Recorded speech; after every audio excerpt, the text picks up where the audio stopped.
Hello everybody and welcome to round 8 at Wheel2Wheel AL2, here in Montreal for the Canadian Grand Prix. Located on a man-made island in the middle of the mighty St. Lawrence River, like Melbourne, this track is a temporary road course characterised by unforgiving concrete walls and minimal run-off areas. Perhaps its likeliness to go-karting track is why F1 drivers enjoy this track. Here we have 14 corners, 6 to the left and 8 to the right. We will have 70 laps of this 2.7 mile circuit with top speeds of up to 210 miles an hour, and 2/3 of this track is at full throttle. We are in the softest of the Pirelli range with the soft C5, medium C4 and the hard C3s. The mediums are 4.5 tenths slower than the softs, hards are 1.36 seconds slower than the softs. Softs will take you about 16 laps, mediums 24 and hards 48.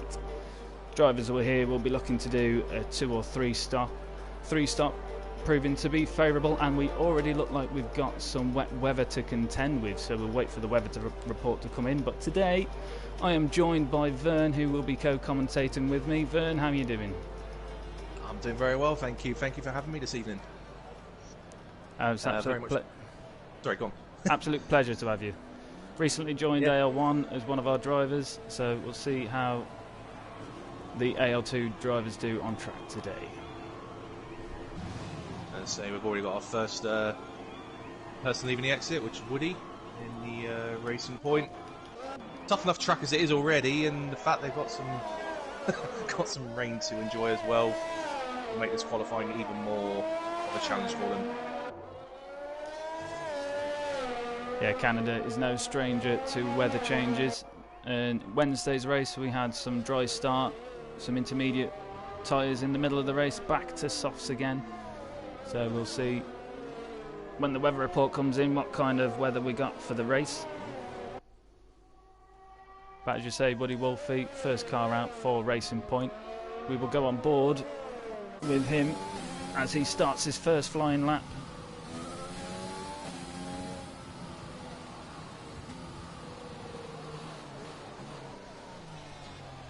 Bernie, happy to go through a flying lap of this circuit here with Woody? Yep, so he's approaching down the back straight to the final chicane to start his flying lap. Pretty much every corner around this track, on the way into each corner, very easy to cut a corner, and on the exits, very easy to hit a wall and knock your wing. So he's now starting his flying lap down into turn 1, first of the 4 many chicanes on this track. Nice and tidy through turn 1 and 2. Probably a little hesitant on the acceleration out of 2. Turn 3, very easy to cut the corner on the inside here, and then hit the wall on the exit of 4. The kink through 5, quite easy to lose the rear in the rain around here. And then through 6 and 7, you want to get a good run onto this very short DRS straight, but again you've got to be careful not to hit the wall on the exits, because it does seem to want to drag you towards the wall on the exit there. Into the next chicane, you brake around sort of where the shadow for the bridge is, and again on the exit, get as close to the wall to get the run down to the hairpin. Probably the most forgiving corner on the track now, the hairpin. There's plenty of runoff area if you do go a little deep. Good acceleration, good traction coming out of the hairpin, and down the long back straight where DRS would be activated if it was dry. Obviously not the case at the moment. Final chicane, that's so easy to get wrong. If you club the curbs too hard, it will unsettle the car and either spin you or send you into the wall. And then just a blast down to the finish line. Tend to keep as far right as possible for the shortest route to the line, and beginning with a 1:19.9. Yeah, good lap in the wet weather there. You could see he was struggling for a bit of traction on the back end several times coming around these corners.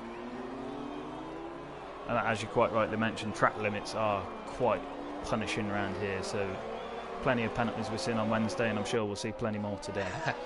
Plenty indeed. I think you and I were the worst 2 culprits. So yeah, we'll see many penalties this evening, and if it's wet, probably even more so than it will be if it was dry, to be fair. Yeah, we'll wait for the full weather report to come in. One of our drivers will post up soon, either on the stream or in our Discord. So we'll see what Maximum the drivers... nearly hits the wall coming through turn 5 there. Loose, the rear very, very loose there. Yeah, just catching CHM on the grass there, so I wonder if what it has his involvement, but his lap is invalidated, so he won't be setting a time this time. Both racing points have put their times in, so they might be coming in, or Woody possibly going again? No, he's coming in. I mean, we were saying that Woody's lap looked a bit sensitive with the traction out of the corners, yet his time is certainly a bit of a benchmark at the moment. Yeah, Woody is quite high-end in this AL2 league, so I'm not surprised to see him at the top, but as you say, that's quite a gap. It's, yeah, 1.5 seconds at the moment, so it's a bit of a gap already for the rest of the field to catch at the moment. Yeah, Xerxes doing well, putting it in 4th at the moment, only a 10th behind his teammate, who's currently sat in 2nd. Quite a few people crossing the line now. CHM, his lap was invalidated, and we have Cal for McLaren, usually picking up pole, but at the moment he's not set a valid lap because of track limits. Again, looking very tentative on traction out of turn 2. Trying to find someone who might be crossing the line having set a valid lap, which is difficult at the moment. Got the 2 Red Bulls coming round sector 3 now, but I think they're both going to be on an in-lap.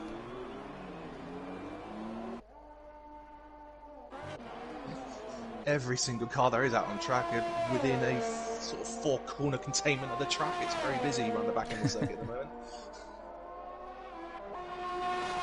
Though it's quite a short track, obviously 70 laps here. On a dry track, you'd be looking at a 1:10 lap time. Cal's lap is been suffering here because he's caught the back of CHM, I think, who's also on the flying lap. And there, wheel banging down the back straight. Yeah, you don't want to be battling on your flying lap. Certainly you want a bit of slipstream to assist you, but that won't have helped either of these drivers on that occasion. But as you say, Cal coming down, crossing the line, puts it 3rd. Very good time, as you say, considering the fact that he was tangling with the McLaren, with the Mercedes there. Yeah, all the other McLarens popped up to P2 there as well. Unseen there. Yes. McLaren leading the Constructors' title by quite a distance. I will say now, I will apologise if I get any names wrong on this commentary this evening. I'm sure you'll be forgiven. Do not hate me for it.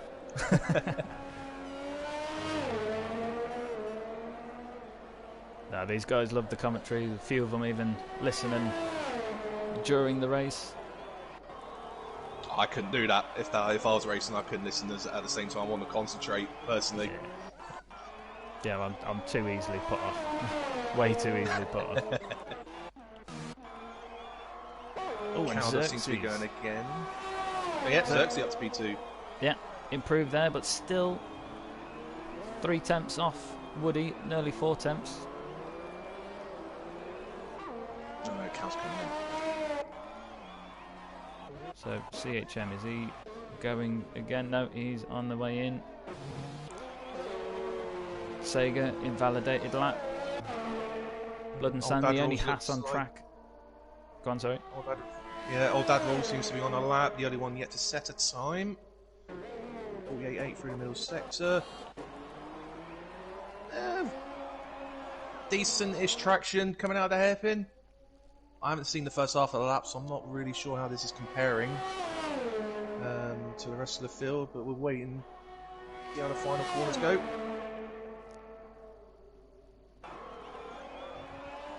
Very tentative through the chicane. Action, and this might put him in about mid-pack. That's P5. Yeah, very good lap. Woody looking to see if he can improve. And he does improve by 0.666. That's surely a sign. The devil driving the car, and he's now nearly a second ahead again.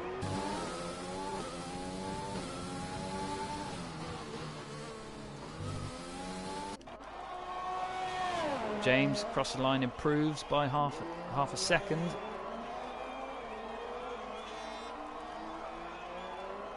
So let's see if we can find a weather report.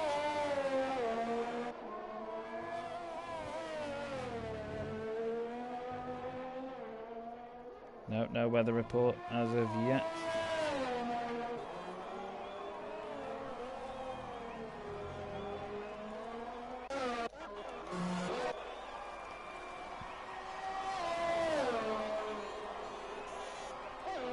So, yeah, we've got James in the race point just starting on up now. If he can improve on his 1:23.5 he's set at the moment.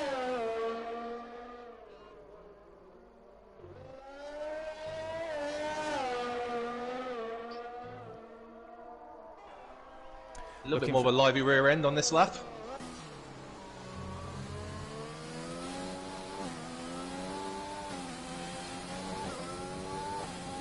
Definitely looks like medium traction on that racing point. Yeah.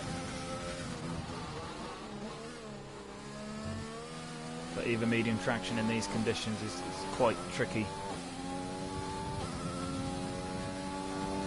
Yeah, I don't really know. He's 1.4 up on his personal best. That will improve his time quite well, but very shaky coming out of that hairpin.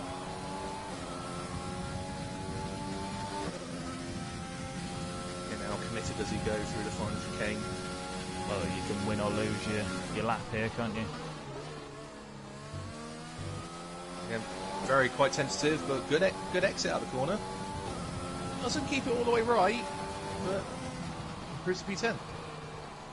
Yeah, quite a big improvement on his time, 1.7 seconds, but as you say, Yeah. only gets him up into 10th place. There's more time there, because I would have said he lost time coming out of the hairpin, yet he still improved by 3 tenths in the final sector. Yes.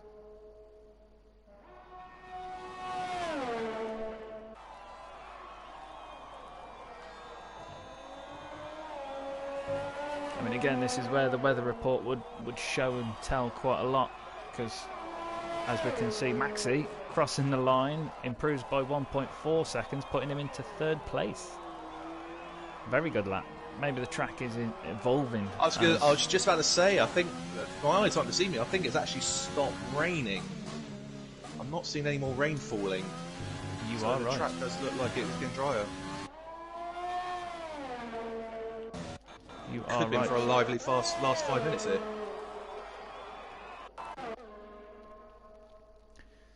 CHM 5 tenths quicker than his current best. Won't improve his position, but he is looking to finish off this lap.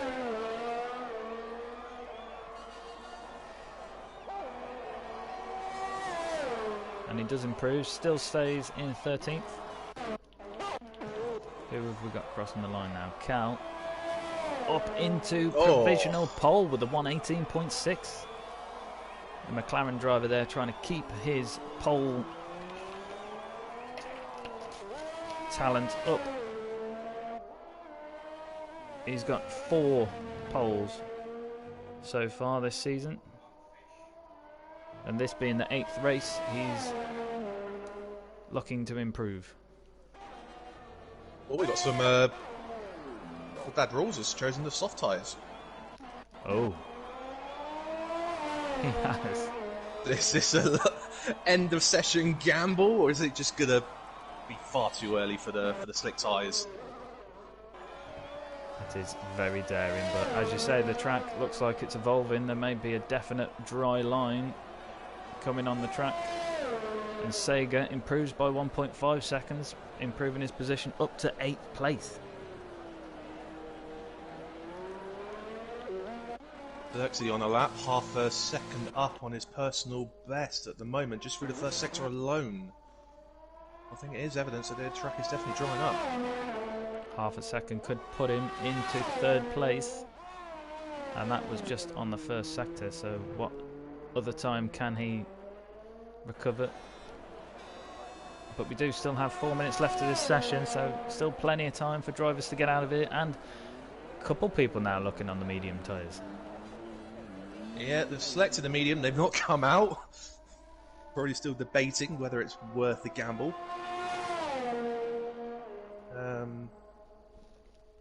More and more drivers are considering it. I think they are coming out, because Oh no, sorry, that's Prev who's come out. But Xerxes about to cross the line. Will be an improvement. P3, 19.6. Fair play, it's a good time.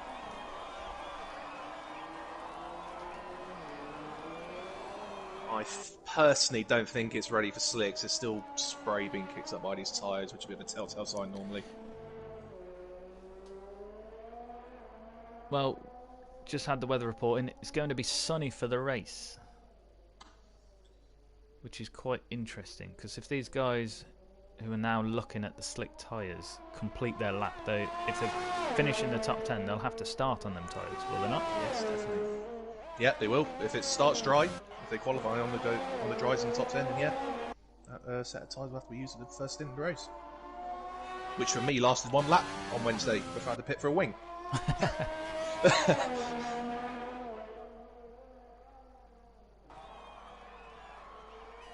Well, James is on an out lap. It's a shame we can't see any delta. A letdown estate is just crossing the line. That's an out lap, so that ain't going to count for nothing. Prev's just starting an out lap. Xerxes is coming in, and he probably don't have much time to get back out. No, there won't be enough time for him to get a tyres change and back out in time. Woody on an out lap. Dino on an out lap. We have McLaren of James. He looks like he's struggling. Just caught him tail ender coming out the hairpin, and he didn't have much traction. It's right on the cusp, I just don't think it's quite ready yet. Not for the slicks. He's going for it. Let down a stay. Hold it, hold it. Only 2/10 down on his best, but that rear did not want to stick with him. That's it, like you say, it might be teetering over to slick tyres where the intermediates aren't going to stick.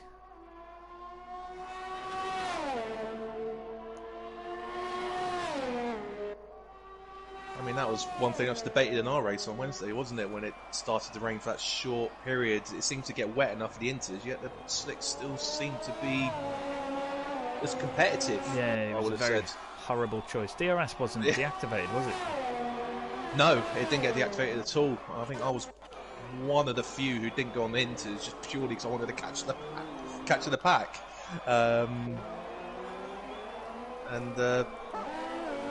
Yeah, the other thing, I don't think I've seen DRS get enabled in this session yet either. Which is normally the massive telltale sign, isn't it? Yeah. So yeah, there's plenty of courage from these drivers who've gone out on slicks, but I'm not certain it's the right choice personally. Woody did improve by 2 tenths there on the intermediate tyres, but it's still 3.5 tenths behind Cal. So Cal might be keeping his pole streak as Woody invalidates his lap, so he won't be able to put another time in now. Dino crossed the line. He was 10 seconds down from his previous best, and he doesn't look to have much traction. I'm just watching Sega going around. He's 4 seconds down on the slicks in the first sector, so it definitely isn't right for the slicks at the moment. Yeah, James on the softs, he was 10 seconds down from his time. Cal's finished. Who else we got on track? Is that letdown estate? Letdown estate crosses line. 4 tenths improves, but it doesn't change his position, I don't think. Or did it? No, stay P7. I think. Oh no, he might have gone up to P7. Actually, he might have just jumped to Sega there. Yeah. James coming in. Woody invalidated, so he would be coming in. Sega. He's 6 seconds down from his personal best, so the slick tyres weren't the it's best probably option for this session. If there was another 5 minutes of this quali, it might have been a good choice. But didn't quite get to that changeover. No, but that wraps up our Canadian qualifying session. Looks like Cal has scored himself another pole, and with a dry, sunny race, are these cars set up for that weather? Because obviously the rain will have meant if these are running dry setups, it wouldn't have ran how they would have wanted it to. But part firme rules, you have to have your car set up during qualifying for how you would run it in the race.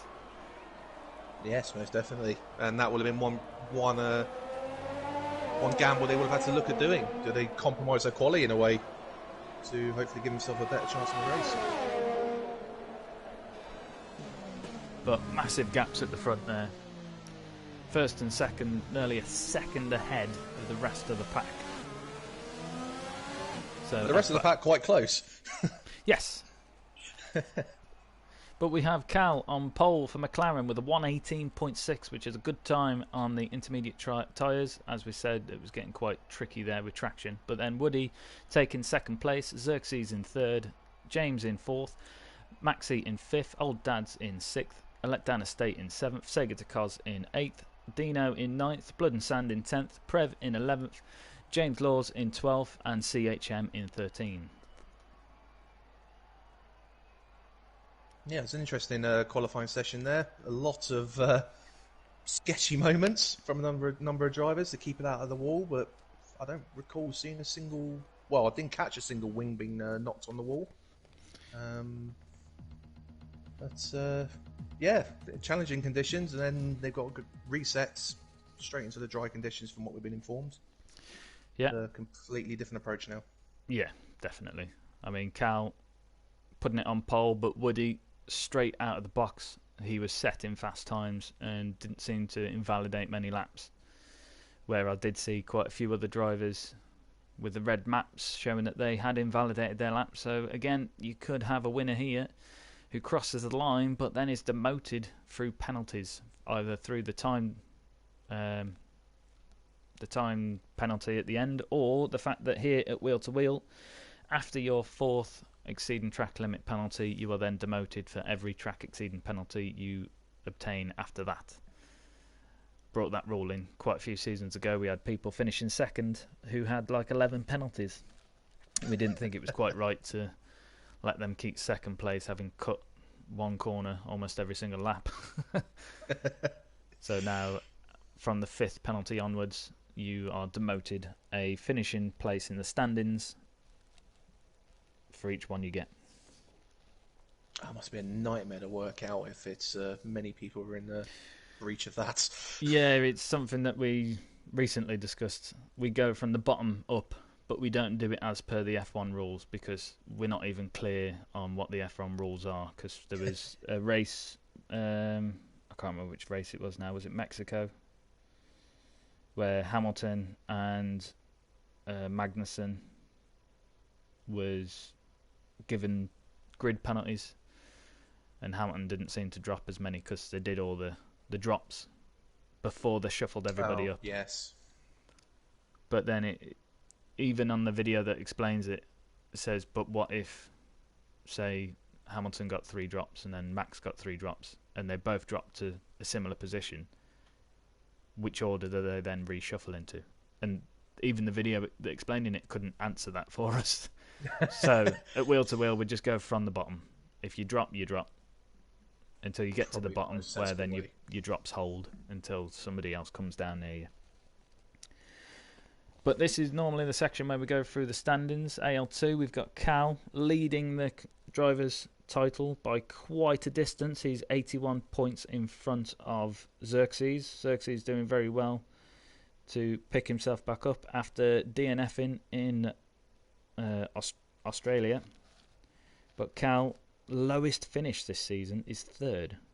4 times on the top step, 3 fastest laps, now 5 poles. So force to be reckoned with. But Xerxes is really improving. He's relatively new to the game. He joined late last season. And really improving, getting right up there in the battles with Cal. Woody also putting on a phenomenal show. Woody is third with 138 points, 86 behind Cal.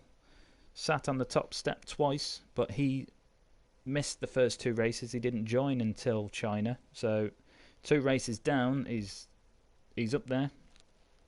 Then we've got James, who is the second McLaren, He's holding up 4th place, and no surprise to look at the Constructors' title and see that McLaren is leading by 112 points, totaling 358. And Red Bull riding in second, very closely followed in front of Ferrari, there's only 3 points between them two. But at Wheel to Wheel, we have combined Constructors' Championship. So we take the Constructors' title from the AL1 League, and we take the Constructors' title from the AL2 League, and we make a Wheel to Wheel Constructors' title, which it's a very tight battle indeed. In the combined title, we have Ferrari leading with 524 points, and only 3 points behind is Red Bull.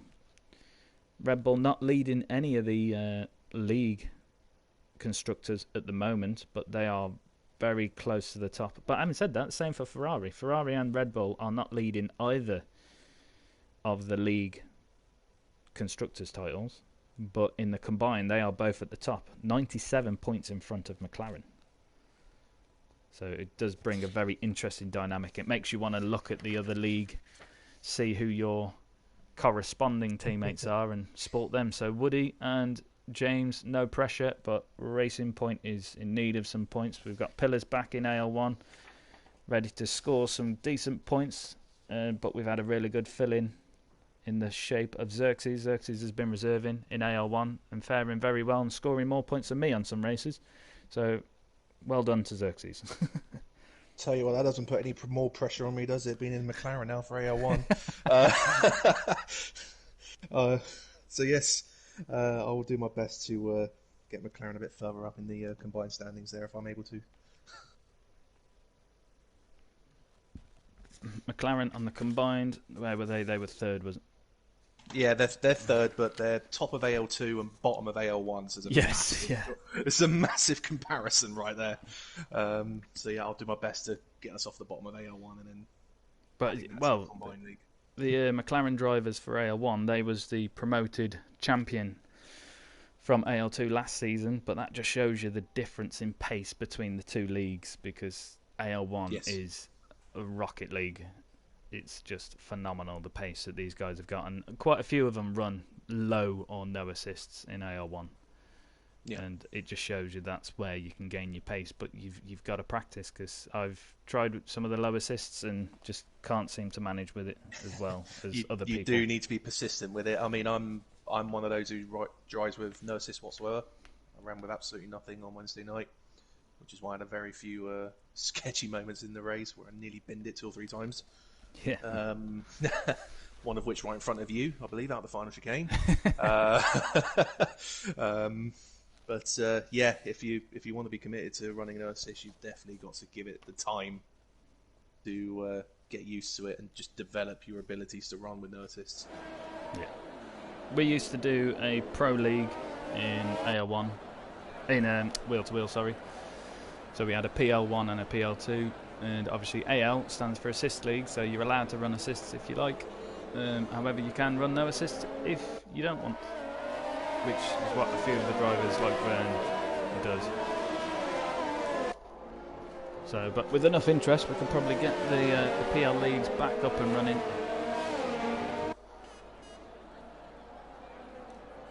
Nope. We've had some collisions at the back of the pack already. Oh no, they haven't moved. Sorry, I thought there was a collision in the back, but they've not moved. They're back on the grid, aren't they? So they might have some cold tyres at the start.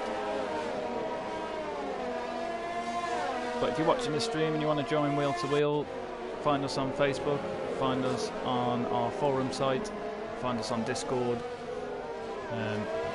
Anybody's welcome to join. We just induct all the drivers that join just to make sure that we have some nice clean racing where we can. And from the races I have seen in recent weeks, it is ultra competitive in both leagues, so it is recommended. For those who don't know, I only joined last week. Yes, Werner, league racer from other leagues, joining Wheel to Wheel. It's just something about a league race driver. You can't beat them. You just want to come in, you have a clean race, and nobody wants to sit here for 100% distance. it's very difficult to stay away from league racing as well. There's always something there that entices you back if you find yourself not racing for a little period of time. So we have the drivers lining up, Woody and Cal, obviously colliding there. So they might suffer with some cold tyres at the start. In fact, we should go and see Woody on the soft tyres, Cal on the mediums. And in true Matt fashion, we have 5 lights. And boogity, boogity, boogity, let's go racing in Montreal. We have a good race start there, and everybody's racing down. The second McLaren has had a phenomenal start. Cal dropping down to 3rd, James up into 2nd. Woody still out in the race lead though. No, he's taken the race lead, hasn't he? Yeah, the league order is confusing us already. Yeah, I don't know why it always happens to us. The timing board just all goes to pot. But Old Dad's great start there. He's up into 4th place, right behind Cal. Cal really suffering on that race start. I wonder if that is to do with the cold tyres and the fact that he is on the mediums. But Old Dad's was having a look on the outside there on these soft tyres, so he will have better grip. Into the slipstream, coming into the hairpin. Would he consider having a lunge? No, Cal's covering the... Oh, he's on the grass. Do well to get that stopped, but does so. A little bit of bump in there. Sega just catching the Oh wow, back. 3-second penalty already. Missed that from James, but yeah, that might be punishing track limits. But Old Dad's really looking to get past the McLaren driver here. Yeah, she might be taking a few laps to get the mediums up to temperature.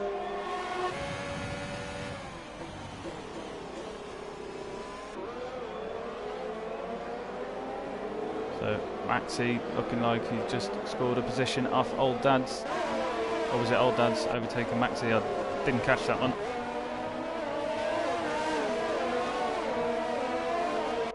Just trying to work out where the action is at the moment. Yeah, Sega and Old Dad's. Old Dino and James at the back. There's some action going on there. But I can't take my eyes off Old Dad's really trying to get past this McLaren. But his predicted pit stop is looking for a 3-stop. But of course, with the wet qualifying session, drivers will have all the tyres in their remit available to them. There you go, having a look down the inside of Old Dad's into the hairpin there as we've got Maxi and a letdown of Stake. Letdown of Stake's through to P6.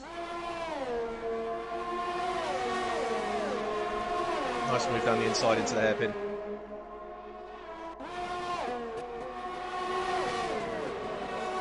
Back on course of Old Dad's. There's a little bit of a trainer building up here behind Cal, which might be a little bit of a surprise in the early stages here. Yeah, but timing board all now hunky-dory, DRS enabled, so let's see how the racing will go from here. We've had 2 relatively clean laps of racing to begin with. Let's see what the other 68 laps are going to look like for the Canadian Grand Prix. Xerxes picks up a 3-second penalty. Very early on to be getting 3-second penalties already. And, been hallmarks of a long afternoon for some of these guys. Old Dad's and Sega, DRS activated. Maxi still on the back of the Red Bull of a letdown estate. Plenty of battles going on here, and DRS just opening the opportunities for them.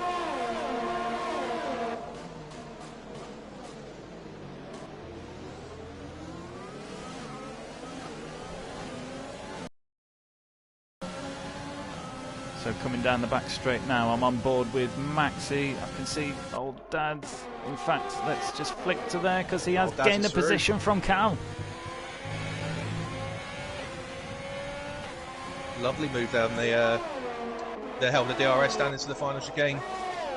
Nice to slow down on the brakes.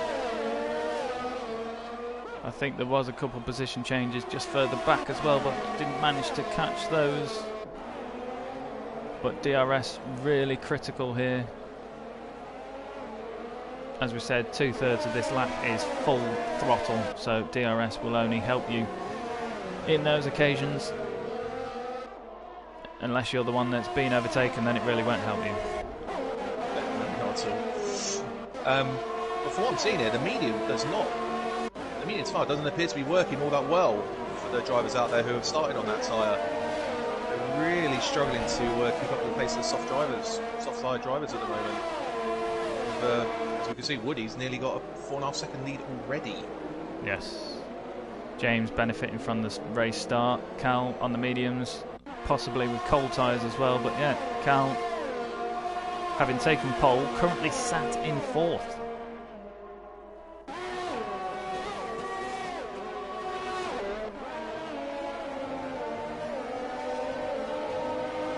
Blood and Sand, DRS on Maxi. Just had a move there. James Laws on Bino at the back. James Laws going through into P11. Yeah, James on the medium tyres, so they seem to be working okay for him. Either that or it's a setup difference between the two cars that he managed to get the straight line speed. Maxi, 3-second penalty. A few people with penalties now. And we're only 5 laps into the race. Maxi was right across the grass at turn 4. He must have gone really deep into 3 because he missed turn 4 altogether. Vettel style. Yes. Didn't go anywhere near the wall as Vettel did.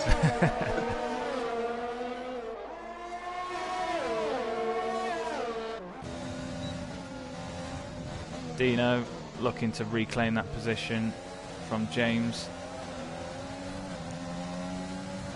DRS detection point just coming up, so Dino will have DRS, but he's already looking on the inside of the hairpin, and that is a phenomenal move. But James looking for the switchback on the inside. Dino kept the position. James will have slipstream, but I do believe that Dino will have the DRS, so this is a straight line speed competition, but Dino has run out of DRS. James not brave enough or stupid enough to try the move on the inside of the chicane there.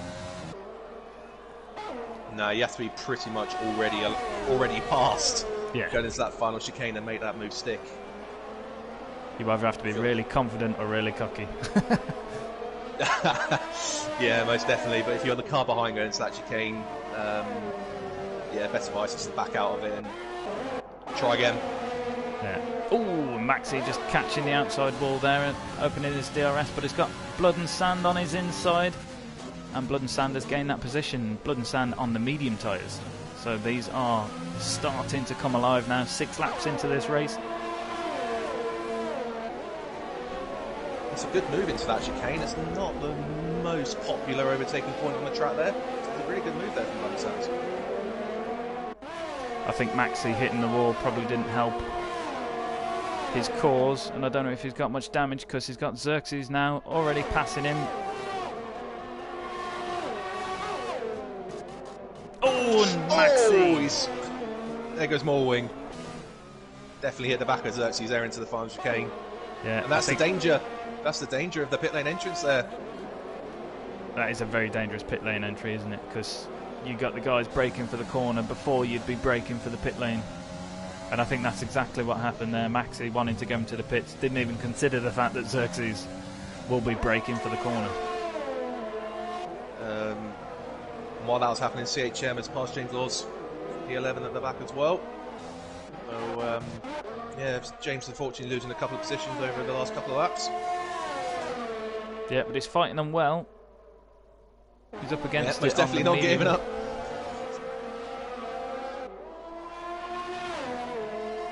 Didn't appear to have the traction there though, so even though he's got DRS, he's not going to be anywhere near opportunity of overtaking. No, he is losing out, but who will have DRS is a letdown estate coming down the back straight, and he was looking at the gearbox of Sega to cars, but Sega in the slipstream of Cal. Cal really dropping down the order now. Oh, Dad's just outside of the DRS zone as well, further up the road. And Woody 5 seconds in front now. Really capitalising on that race start where Cal just didn't seem to manage to get off the line as well, and Woody just took the race lead and has ran away with it.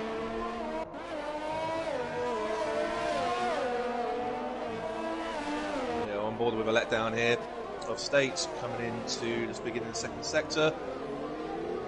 Do have DRS down this short back straight, but it's probably one of the more pointless DRS zones there are on the F1 calendar. it does make more sense to wait until at least the hairpin. So the next detection point for DRS is about now. Yeah. And that gives you the next DRS for the next 2 straights. So we'll see if you can get good traction out of the hairpin. As Cal, I think, made a mistake on traction there. Sega's got to run. Sega, he was outside of DRS on the detection zone, so he has pulled alongside Cal. He's in front, but Cal is on the inside. No, he's dropped behind now. And Letdown's going to have DRS on both of them. Neither the cars in front of DRS. This could get tasty. Cal on the inside coming into turn 1. And they've just reshuffled back into original order, but Cal, I think, doing a good job retaking that position off Sega. Yeah, he made sure he got the run out as the letdown stay gets a penalty. Cal made sure he got the traction out of the final chicane absolutely right to get the run into turn 1. Oh, no!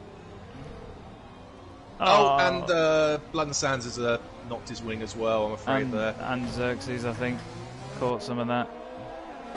That's really unfortunate. Really, really unfortunate. Both Red Bull cars missing an end plate, so they may be looking to double stack. Yeah, Letdown Estate might be having a bit of a long pit lane time here if they both end up hitting for a wing, which looks like they're going to have to do. Really unfortunate incident there. Yeah, old Dad's DRS on James now. James is Dazzy Bond #1 fan. Yeah, figuring it all out, I'll be with it.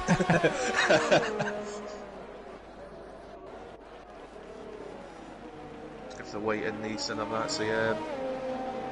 And Letdown Estate is carrying on. Xerxes is in the pit. Blood and Sands is in the pit.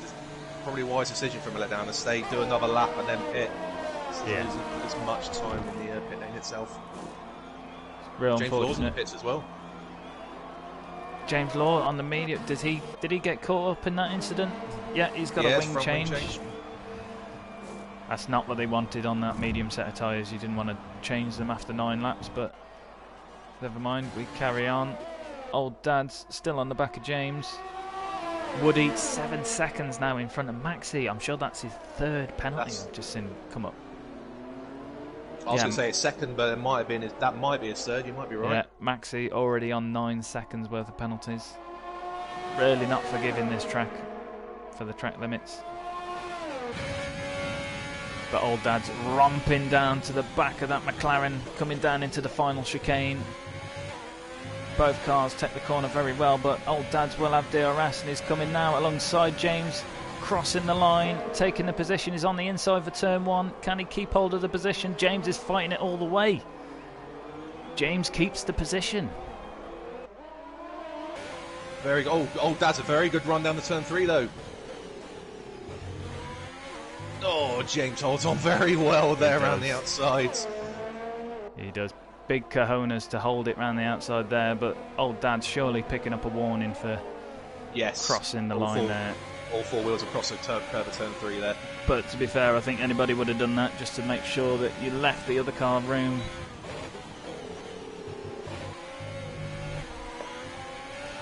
Well, let's try again, but while these two are fighting, Woody is just running away.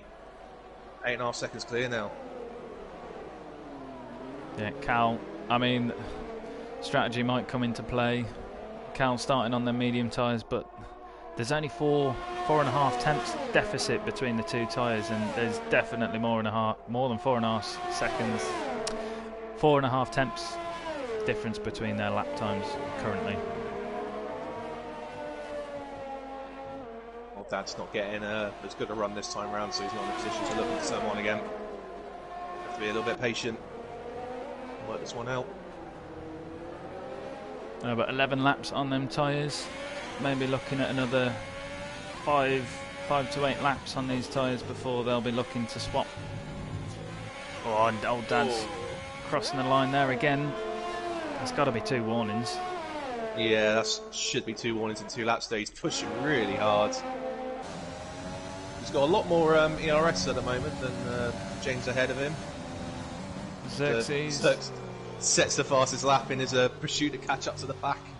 Yeah, and he's still on the back of Blood and Sand. I think Blood and Sand pitted at the same time. Yes, he did. A letdown estate has stayed out. I think he's going to try and see it through to his first pit stop window. Might be sensible. Lose time in the meantime, but yeah, in the long game, it might be not a bad decision to do that. Maxi on Dino. He's overtaken him before the hairpin, but I do believe he was behind on the DRS detection point, so he might be in front of him and have DRS, which he does. That's so how you want to play it. That's how you want to do it. Just to rub salt into the wound. Gives the person you've just overtaken no opportunity to think about overtaking down the next two straights unless you just make a mistake. Xerxes very close to the wall of champions. A little bit of a soft spot there for Max. He's running my race number as well, so yeah, I'll give him that. Yeah, he's romping up the field again now, so he's now looking at CHM, but he does at the moment carry the most penalties, so he does need to make these places up so he can run off in front before his time is demoted come the finishing. And that DRS zone that you said was pointless, he's just overtaken there. Just to really wind me up there. A lot of that was done on the traction out of the previous corner. Just a much younger soft tyres he's on compared to CHM. Really did benefit in there. But Maxi now running away, already outside of DRS. Xerxes on the back of Blood and Sands, trying to get himself back up the field.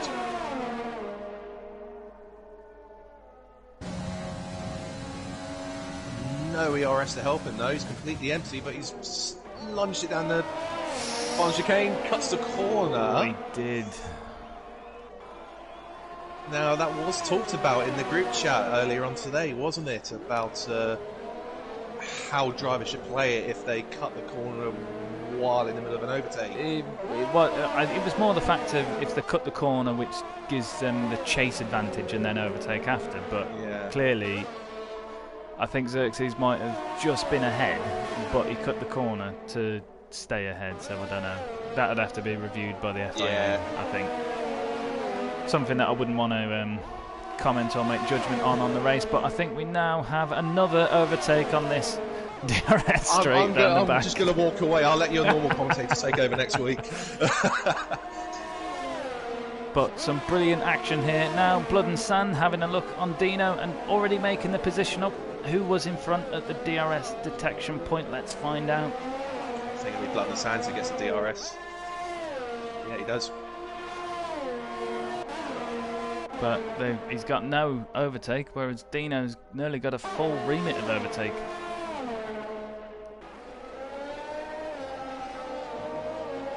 But Dino now into the pits, 13 laps onto them on them softs. It just shows you the pace difference in the age of these tyres.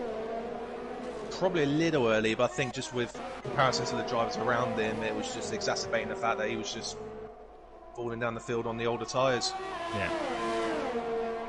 But Cal looks like he's now reclosing that gap to Old Dad's, but is there a little bit of team orders here? Is James holding Old Dad's up to allow Cal to catch up on his medium tyres? Because their medium tyres will probably be better than them softs right now. The gap has slowly... Oh, as Old Dad comes in, James cuts the corner and gets a penalty at the same time. 14 laps on them softs, and he's gone to a fresh set of softs. I think I did see he's going soft, soft, soft, medium for his strategy. The aggressive route on the heavier fuel.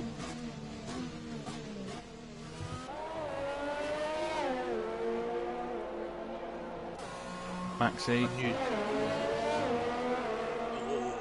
Old Dad's coming out right behind his teammate on this unusual pit exit. I think Xerxes just made a place up on Blood and Sand. down the back straight. Old Dads is very close to Prev. Old Dads having just come out of the pits behind his teammate. Yeah, if there are any communications there, you would probably think Old Dad should be being let through. After the DRS detection, I'll be like, Yeah. give me DRS down these 2 straights, and I'll leave you to it. Although Prev could be coming in next. It's around that time as our race leader is now pitted, as And has James as James, which will put Cal on his first lead lap. Mediums for the both of them. Now,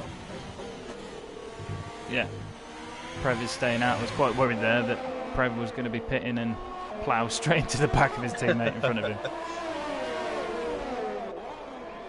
But James opting for a set of mediums, as is Woody. Did you just say that? Yes, I did. He did, yes. It's fine. There's a lot going on. There is. And there's only 13 cars on track. We've had 20 before, and I don't know how we kept up. I let down the state's done all right on this stint with the lack of front wing he's currently got. Kind of kept himself in touch. Well, he's certainly been going to cause some problems for James now. James on some fresh mediums. Probably got a lot more traction and pace in them tyres than a letdown estate will, but a letdown estate has track position. But James could take a letdown estate here, but he has to consider the fact that he has Old Dads immediately behind him as well. And now we're going to have Red Bull as the meat in this battle. Let down a state has backed out and actually wanted to pit. I don't blame him. Oh, that 3 abreast there. That would have been tight.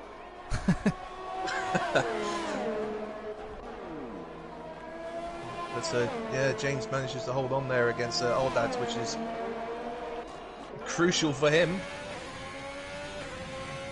This battle that, in theory, is P2 on the road once Cal makes his first stop later in the race.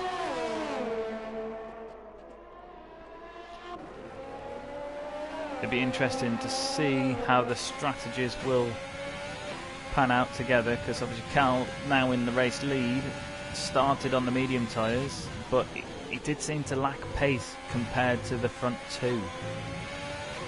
I mean, they were on the softer compound, but Woody really romping away with it. Yeah, he's had a fantastic first stint.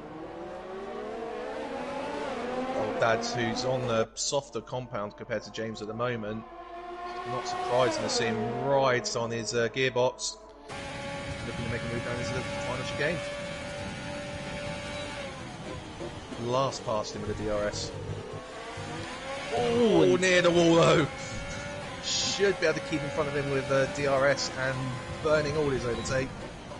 But that was a hair-raising moment there, nearly into the wall of champions. Yeah, I think it really caught James off guard as well, because I was looking back from Old Dads there, and James, as you were saying about Old Dads into the wall, James was very close to the back of him. Yeah, so Old Dads would have had to be off the throttle there, otherwise he would have hit the wall. Yeah, He had nearly caught them both out. But Old Dads, purple sector 1 there. Oh, let down the state is pitted again. Did he forget to change his wing? Or has he knocked it off again since he pitted only a lap ago? I'm not sure. He's at the back of the field now. Second to last with the pit lane exit. Maybe it's, like you say, if you don't set it to yes sometimes, it won't change it for you, will it? Yes, the game thinks it's not enough damage to warrant a change, yet you really do feel it with just any kind of damage on the wing. Yeah. It's really noticeable. I always make sure that I have it set to yes before I even start the race. So that if I do knock it, it does get changed.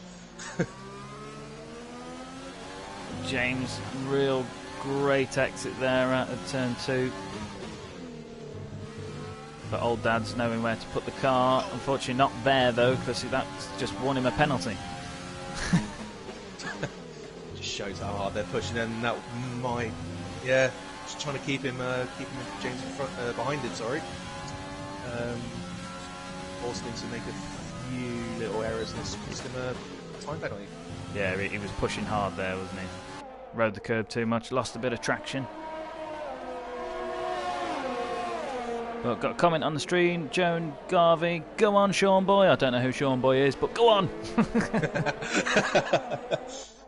I'm not going to mention my comments on the stream because they're all from my former league who are calling me a traitor. So we'll gloss over that. Well, there are spots that they can fill if they're happy to join. I'm sure a few of them I've probably raced with not too long ago. But James looking to close that gap to Old Dad, still a distance away, but he doesn't have much overtake to get the job done. But equally, Old Dad's doesn't have much overtake to defend with. But James really good on the traction out of some of these corners, because he really does get close to the back of Old Dad's. And I think saw some moves going on there. We had about 3 moves there, I think. I'm just trying to work out what was what there.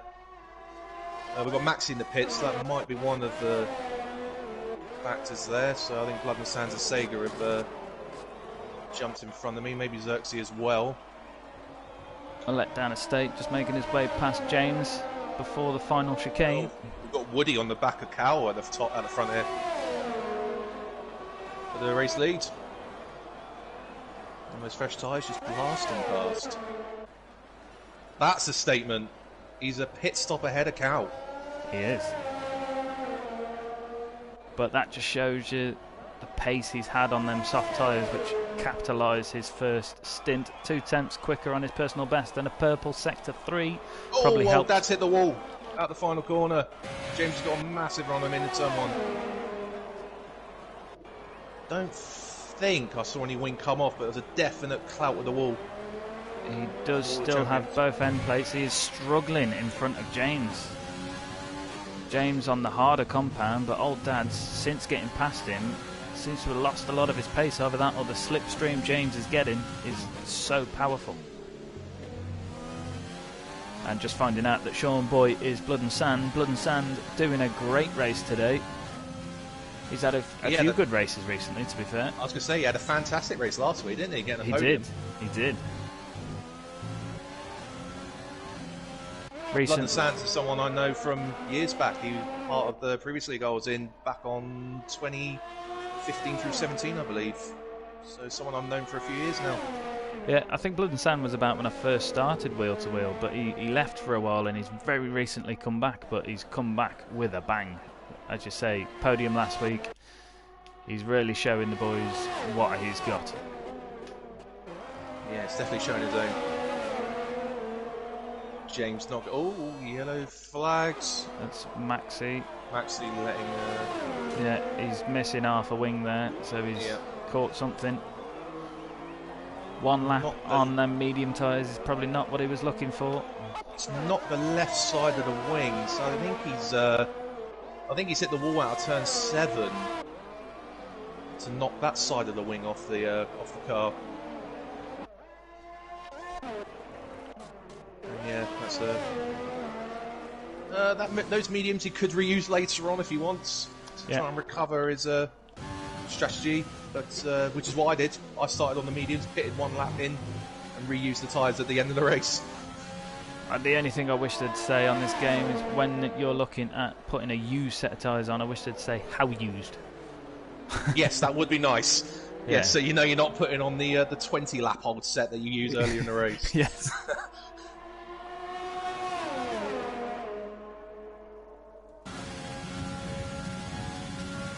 James DRS coming back at Old Dad's again.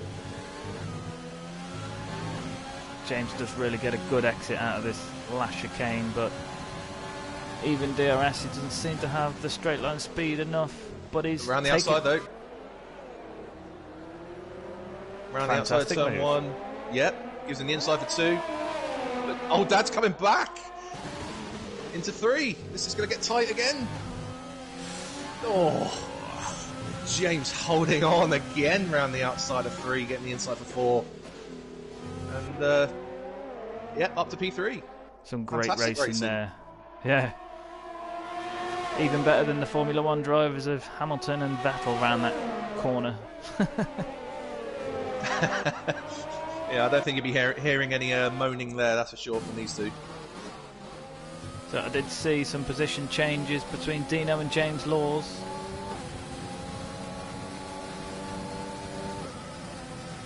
I don't think this battle is done, as I think Old Dad's has got the straight line speed. He's right on the gearbox again. Into the final chicane, and he's through already. He's definitely running less wing than James. Yeah, you could tell the difference. The straight line speed, James just doesn't have it, but round the corners, James has got the pace and is shooting down into turn one. That's too deep. 10 for effort, unfortunately didn't quite come off. 10 for effort, 0 for execution. I didn't want to say it like that. I didn't feel like I was been in the league long enough to say comments like that. I'm just a commentator. I don't know anything. I don't know what you're on about.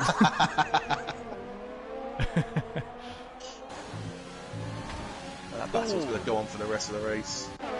Old Dad's just catching the wall on the outside there. Still got both end plates. He's caught the wall a couple times now, so he's really finding the limits of this track. And pushing them a little bit. It's that old phrase of it's easier to chase than be chased. I think that's what we're just seeing here. The car in front just cannot shake the other driver off. No, but when he did get the position, the lap after, Old Dad was like, thanks, I'll just have that back. Exactly. Oh, James gets a massive run out of the final chicane. Nearly runs into the back of Old Dad's. I think James definitely has the pace advantage. He just doesn't have the straight line speed to pull away. No. When he does get in front. And Old Dad's doing a class job positioning his car to make the overtake as difficult as possible for James.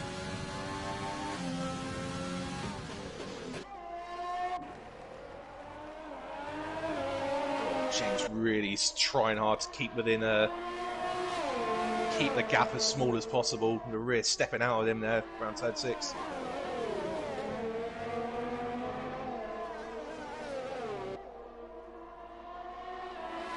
Oh, missing an overtake. Maxi on Dino. Yeah, using those fresh tyres to help him back up through the field. Sets the fastest lap in the process. Yeah. James coming back again, but again, no ERS to use to help him. I think that's what's really suffering his straight line speed. It's just no battery to help him. Put alongside and it's pretty even, but he's just got the grip to brake later and get the traction out the corner, as we've just seen there. Yeah, that was probably the best move I've seen James do on Old Dad's there. He's got the position now, but he's got the downforce, like you say, so now he's got to capitalise on these corners and get as far in front as Old Dad's as he can. Yeah, that's the best opportunity he's got. Make the overtake at the start of the lap. Got pretty much a full lap to try and pull a gap now, which he hasn't been able to do up until this point.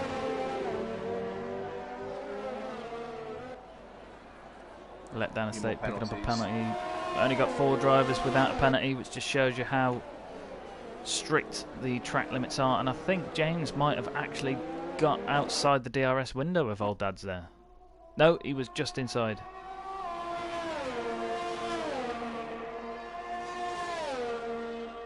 Old Dad's hasn't got DRS on my screen.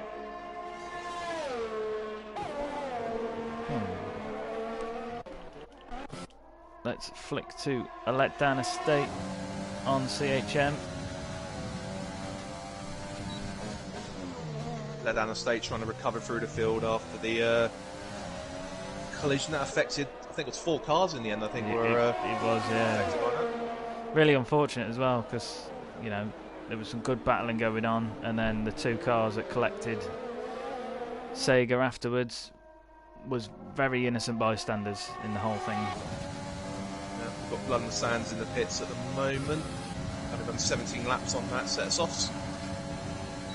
And that's gonna be, yeah. oh, I was just about to say that was gonna get tight. He better be quick. Maxi is approaching. wow. Committed there from Maxi. He didn't seem to let off at all. Fair play. Let down a state. I don't think he did get wing damage from that. It might affect his wing a little bit, but he's got both end plates. It looked more wheel to side pod kind of contact there.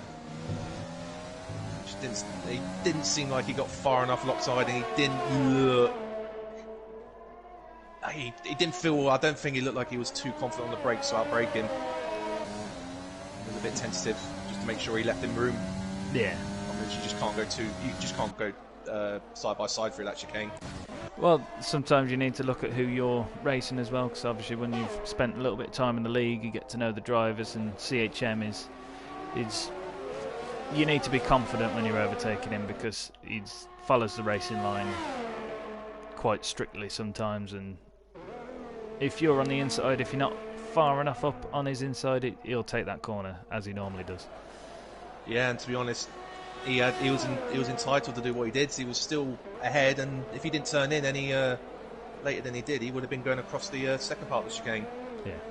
So it's not much more he could have done there, I don't think. Difficult to judge, but you know, if point of views was in the steward's room, then you may get a different angle on it. And yeah. But it's very easy to watch back afterwards when you can sort of freeze frame and see where the tyres were, and multiple angles and opinions and rather than split second race decision. That's why I did it.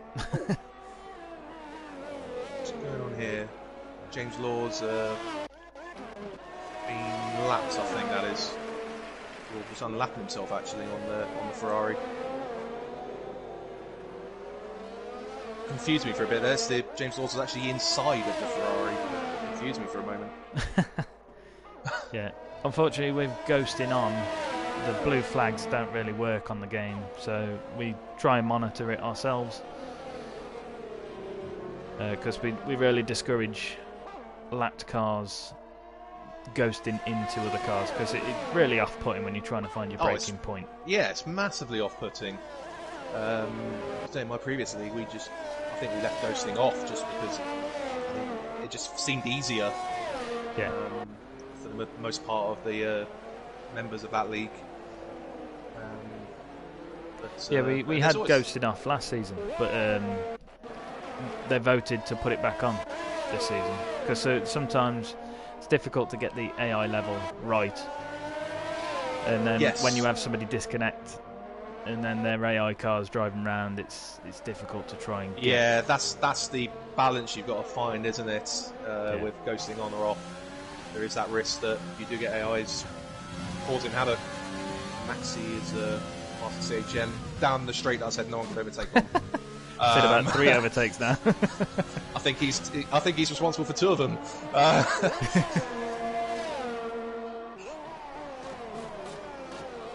Xerxes sets fastest lap, and Old Dad's is in the pits. Yeah. So that's Old Dad's second stop now, onto a set of mediums. So he's gone soft, medium. Changed to his strategy, because I'm pretty certain you said it was soft, medium according to his strategy at the It was, but yeah.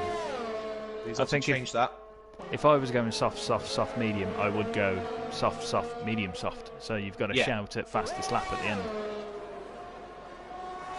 So shout out to Cal, just making those mediums last. 30 laps, 31 laps nearly. Well, if you could do 31 laps on some mediums, and he was very loose on the back end there. If you could do 30 laps on the mediums, then I think you could do a one-stop, which I think would be pretty crazy to attempt, but that might be what his gameplay is. To be honest, if you're looking at doing the one-stop, you want to go medium to hards, and if that was the case, you'd probably want to pit now. That's what I mean. Personally, if you can do 30 laps on the mediums, you could do 40 laps on the hards. Yeah. Being interesting strategy, and he might be thinking that on the fly with the first stint he's had, it probably hasn't gone to plan fully with the bad start he got.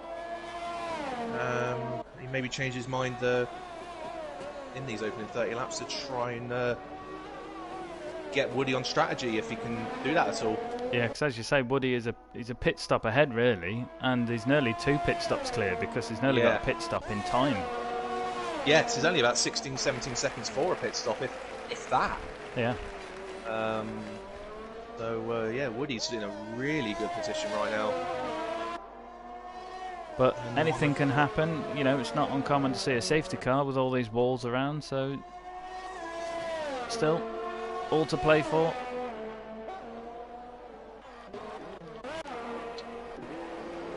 Blood and Sand looking like he's the next to be looking to make a move on some fresher tyres than Prev. Press 13 lap old mediums though will still be in good condition though, so he's not going to get a massive advantage on the 9 lap younger mediums that he's got right now.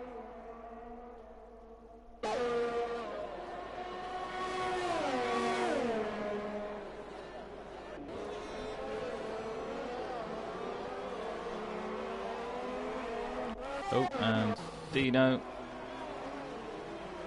very close to the back of CHM. I think both cars have just been lapped. Oh, and the letdown the States missed the final chicane and taken out the board that defines the way you're meant to go. When you cut the final chicane, so there's now a bit of debris across the track with the polystyrene. James gets a penalty. As Cal finally pits. Is in the pits. Let's go and see what tyres he's putting on. He's putting on a set of softs. So he isn't doing the one stop. No, that'll be a aggressive 2 stop. Yeah. Should be soft to the end from now. Yeah. Which can be done, but so you've just got to make sure you get those mediums to last. Far enough to make the 2 soft stints of reasonable length still, but still make them work. Prev taking a very interesting line there. He was very much on the inside coming down the final straight, but Blood and Sand, with DRS assistance, is taking the position from him. Yeah, relatively easy done. Back down to Dino again. Dino, pretty much no overtake, whereas CHM has got nearly a full battery in comparison. Most of it now. But 17 lap difference in the tyres as well. And Dino's just nowhere. Looks like he's I think we might have just missed an overtake there actually. You might be right.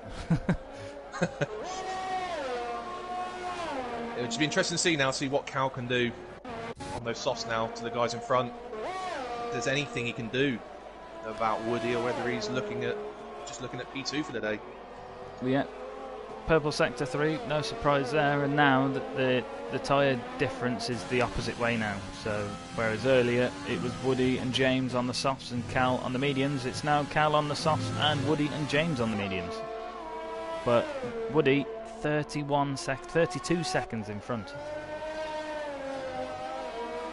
of Cal. That's nearly 2 pit stops. Yeah. And Woody will be able to see that on his display while driving as well, so he might try and use that to ensure he doesn't lose too much time on a slower, older set of tyres. Well, Woody's teammate won't have... Woody won't be thanking his teammate for much because he's just given Cal DRS. Yeah, this should pretty much cement them fastest lap, I reckon, here.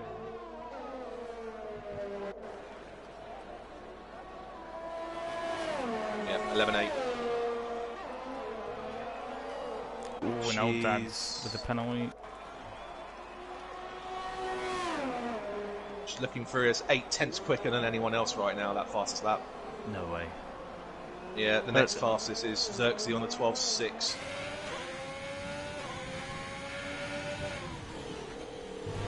But Cal and Woody both no penalties. Again, very impressive for the pace they've shown to not have received any penalties up to this point. Yeah. James 9 seconds, so Cal technically already second. Xerxes with 9, Old Dads has got 6, Blood and Sand has got 9, Sega has got 3, Maxi's got 12. So one more penalty from Maxi and he will be demoted a position in the finishing standings. A letdown estate with 6, Dino with 12 and James Laws with 9.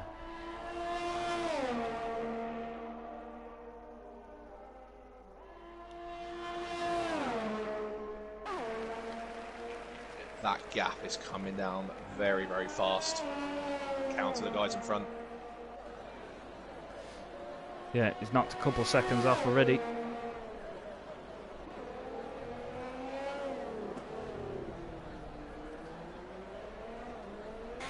Just how long can he keep this pace up?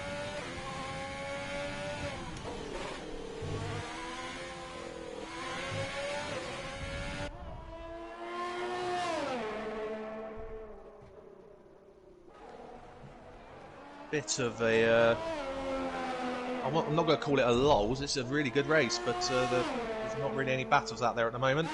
No, there's not many going on, but you said about Maxi earlier sporting your number 91. So what makes you pick that race number?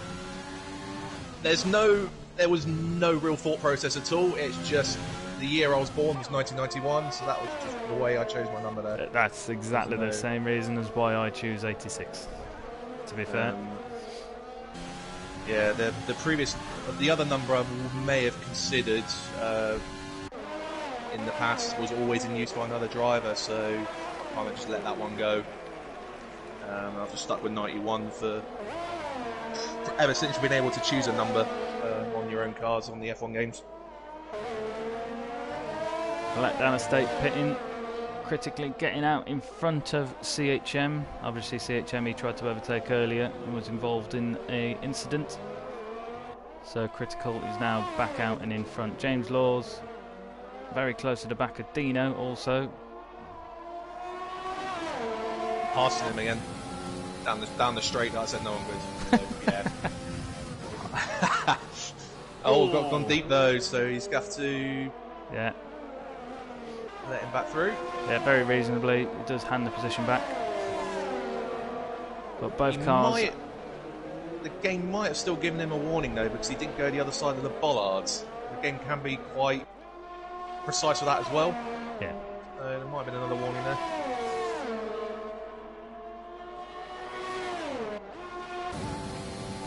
And look into the... Yeah, straight through. If he can get it slowed down this time.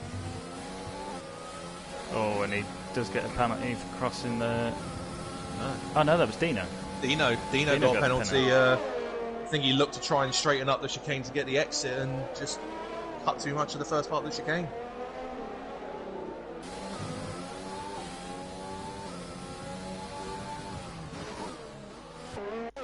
But I've seen... Go on, sorry. I was going to say Cal will be with James in the next couple of laps at the pace he's going. And to be honest, if I was James, I probably wouldn't even consider fighting him. I'd just let him go, being teammates. Yeah. The two get on quite well, to be fair, so I think there'd be communication between the two. It wouldn't be a hard battle. No, it wouldn't make sense to.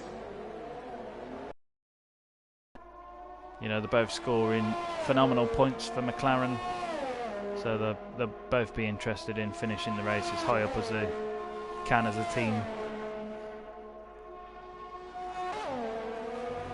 Yeah, Cal will be looking to just continue his run of podium finishes this season. Yeah, which he stands well to do at the moment, with relatively young tyres on, and looking like he's already got net second, and very soon to have on track second.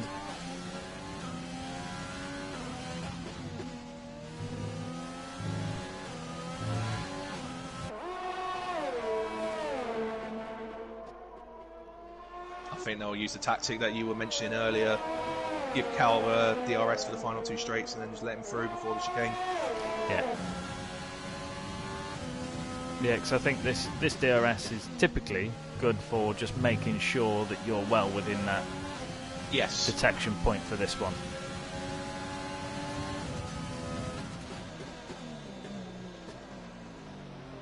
Should get it done into the chicane if they are communicating, working together. Oh, I think it'll be long past him before the chicane, to be fair.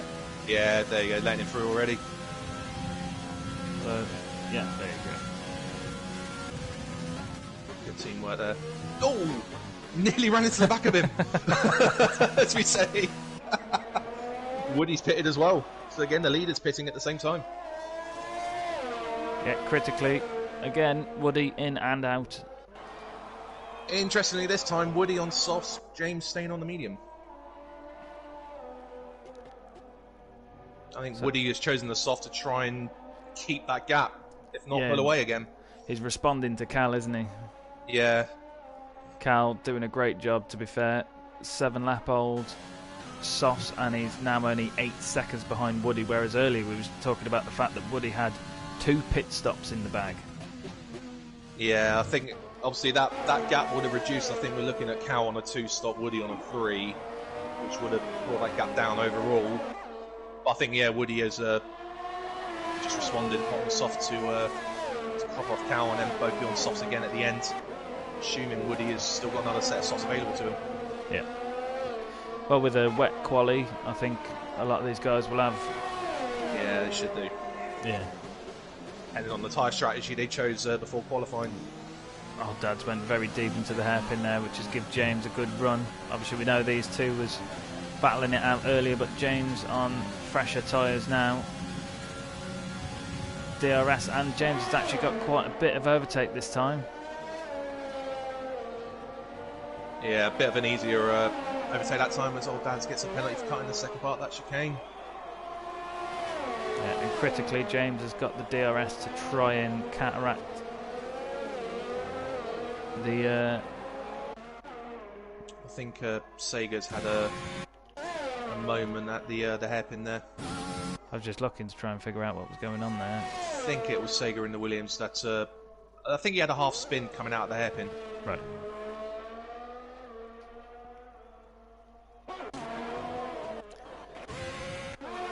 Woody really opening that gap again now. Already gained a second, but this is his first flying lap, I think, on this soft tyres. So undoubtedly going to be going for the fastest lap. He's nearly out of overtake, and there he takes it with a 1:11.3. Half a second quicker than what Cal managed earlier on. But on the lighter fuel, yeah, you could probably expect that. Yeah. I'll be interested to see if these guys get any penalties between now and the end of the race, because they are pushing so hard, the pair of them. They are doing so well to not get any penalties that go in this pace. To have that pace, the accuracy and consistency mostly is just phenomenal. I don't think it'll be too long before these are competing with AL1 drivers. Yeah, that's. I mean, I'm just looking through the. Quickly, having a quick look through the race director. Cal does have 2 warnings. Woody, nothing. No warnings whatsoever. Wow. But he hasn't had the pressure this race. Cal has had a little bit of pressure. Because he had that awful start on the medium tyres, which were probably cold, and he dropped down to 4th, and he had to reclaim them positions, and he had to work harder for his race position than Woody has. But at the same time, you know, I can't take any credit away from Woody. He's there's Maxi's 5th penalty. That's a shame. He will be demoted a place now in the final standings where he finishes.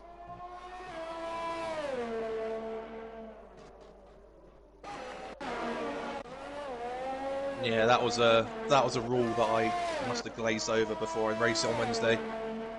Wasn't aware of, well, so I wasn't aware of it. I think I was aware of it, but I hadn't really worked it out in my head. Yeah.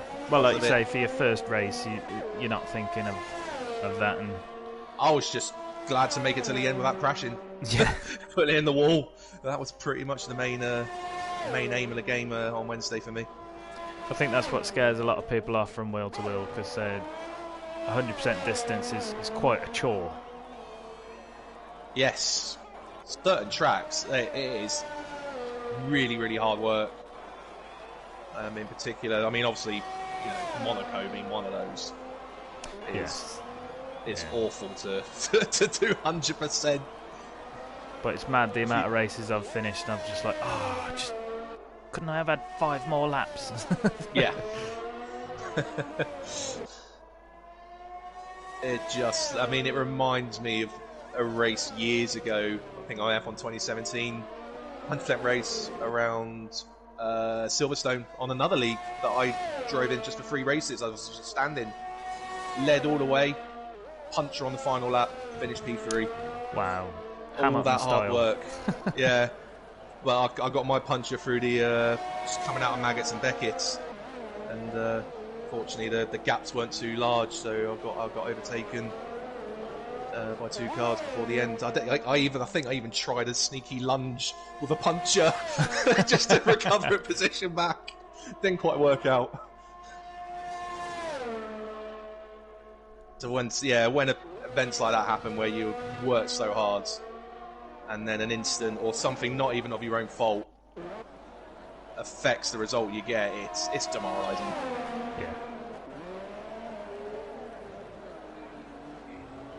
Yeah. It's a little bit like our penalty dropping thing. I want to say it's a bit of a shame, but at the same time, if you're finishing the race first or second and you've got 6 or 7 penalties and the guy behind, you've got to have that control has method. had a clean race. It wasn't too bad for me. I finished P11 on the road, so if I'd finished in the points then lost the points as a result, I might have been more gutted than I was, but I didn't finish in the points, so this is another thing at wheel to wheel. We do score points down to 20th place now. Oh yeah, of course so you do. First place gets 35 points. Of course you do, yes. It's basically the top 10 get the standard points plus 10, and then 11th place gets 10 points, then decreasing down to 20th getting 1 point. Yeah. So Again, sorry to break it to you. You would have. No, that's me just being very very tired after a long day at work. No, but at the same time, like you say, you've done a few leagues and you kind of begin to think. You got to work out the differences. Yeah, you got to work out the differences. You join a league and they go, read the rules and regs, and you go, yeah, okay, and then they all look much the same for a lot of the leagues, I suspect. But I do enjoy. There's a lot of the blurb that's similar. I do enjoy some of the particulars in wheel to wheel, because I'm somebody who does try to score as few penalties as possible. Not quite Mr. Clean, as one of our guys now 1R, and clearly we've got 4 Mr. Cleans in here, or Mrs. Cleans. We're not discriminative in any way in that. Yeah, doing a good job so far, but there's still 23 laps to go to change that, and it's not easy to do 23 laps without a penalty round here. Yeah, and James making his way past Dino.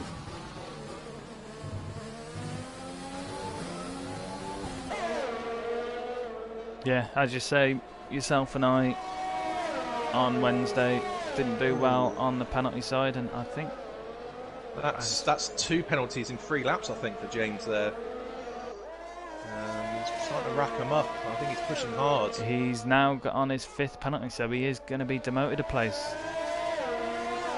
So old Dad's, even though he might be close enough to take the position by the end of what's happened there, I think James has let his teammate through to lap him, but he's also lost a position in the process.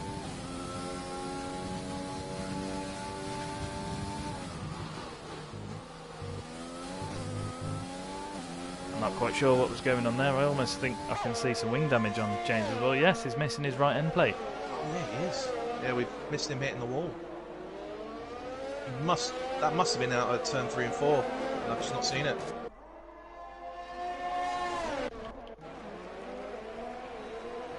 I was too busy looking and waffling on about the penalties. James will be demoted a place. Maxi will be demoted 2 places, but is looking to take a place on track from Prev now. Prev taking that strange line on the inside. Oh, and he's hit the back of him.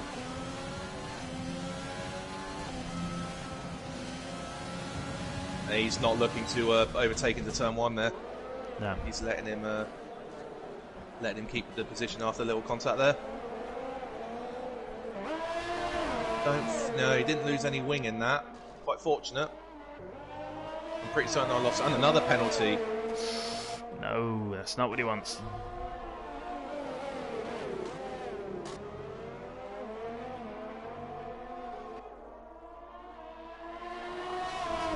Yeah, be looking to make as many positions as possible now to compensate for the positions it will lose.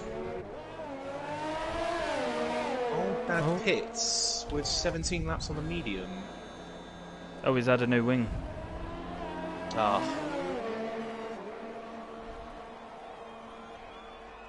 That's really unfortunate. That's about half a stint there that he's done on those mediums. Still, he could take that set of mediums he's got, fresh set to the end. Yep, should be fairly easy to do as long as not any more hiccups en route. And Prev, Maxi's made it through. yeah, he had an awful chicane there, very close to the wall, and Maxi just capitalised on it. I think same as what he would have done the last time had he not been so close to the back of the Ferrari.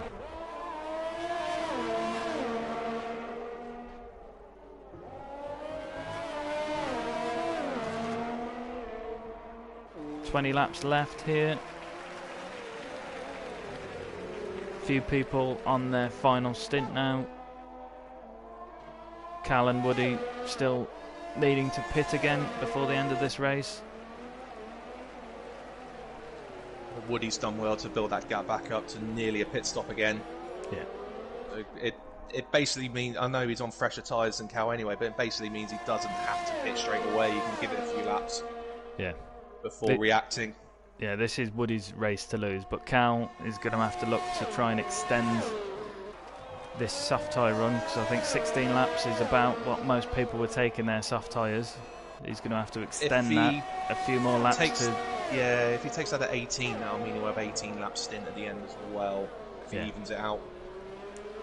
But that might cost him in a bit of pace, because Woody could probably be comfortable on these soft tyres at the end with a bit of push, whereas Cal's got to conserve some of that tyre grip. Yeah, and that's the gamble you take if between the 3 and the 2 stop. The 2 stop, you need the track position at the beginning of the stint to then just try and defend off more than anything else compared to the 3. He's just not going to have that.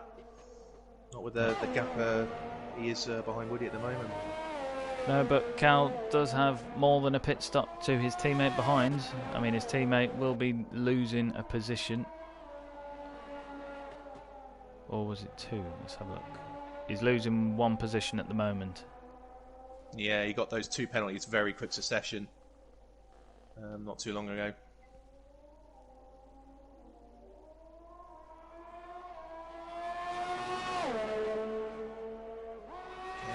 All rather spread out at the moment.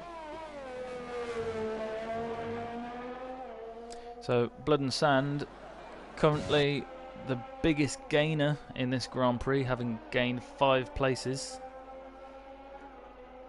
And to be fair, a lot of people haven't made many changes in this race. There's a few people who've dropped 3 places.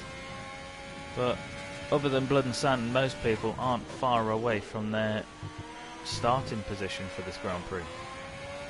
Yeah, which is, to be honest, which is actually quite surprising for a track like this. Normally you get a real manic beginning which just shuffles the pack up completely, but they were all very relatively sensible in the opening stages, and it's just that consistent element throughout the rest of the race so far. Yeah, it was a good first couple laps, to be fair. Like you say, nice and clean from what we could see from our spectators' view, at least anyway.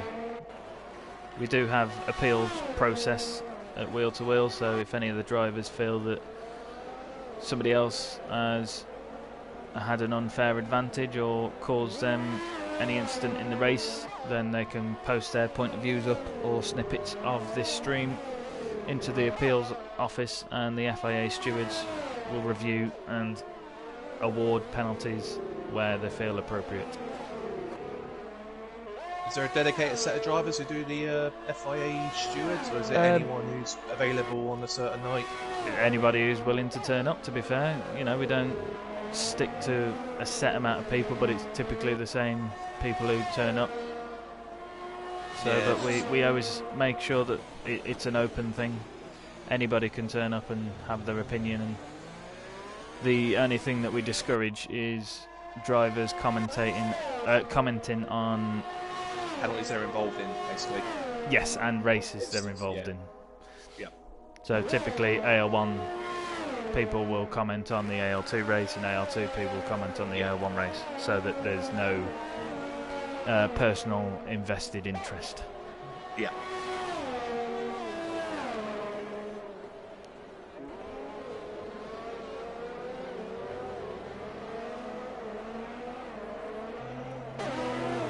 So Old Dad's is closing on the back of Blood and Sands. Gap's just over a second at the moment.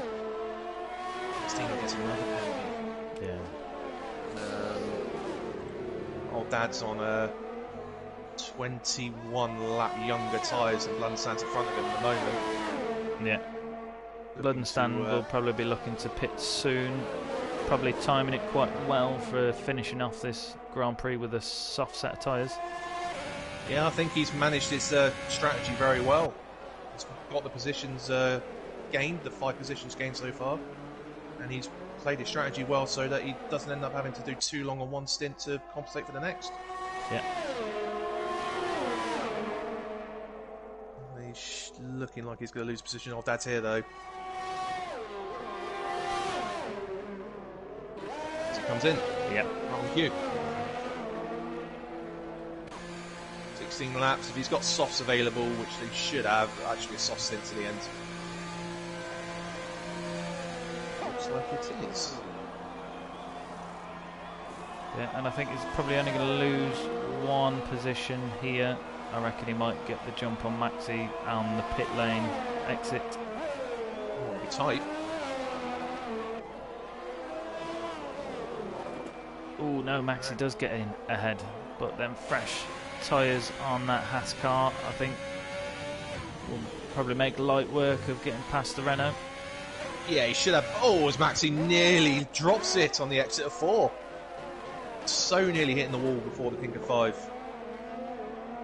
But yeah, Blood and Sand should have the extra grip to give him the advantage to regain that position.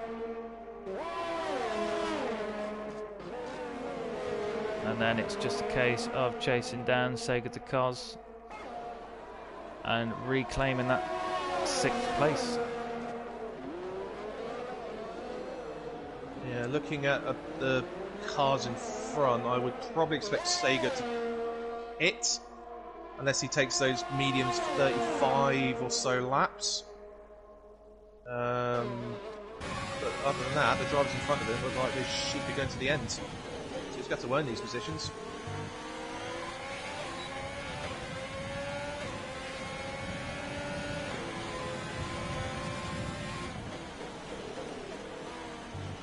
I thought he might have had a look at turn 1 there. Yeah, he had the pace, but I think it would have been a very brave move to... Just got to be careful not to knock his wing with the massive grip advantage he's currently got. Yes.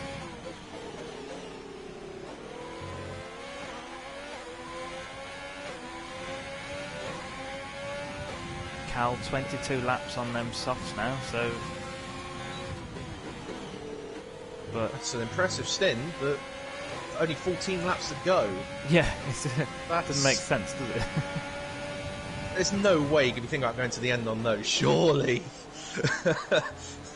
I think he's just looking to have a 10-lap blast, or maybe get it so he's on the same major tyres as Woody at the end, maybe. Here we go, Blood and Sand making light work of passing Maxi there.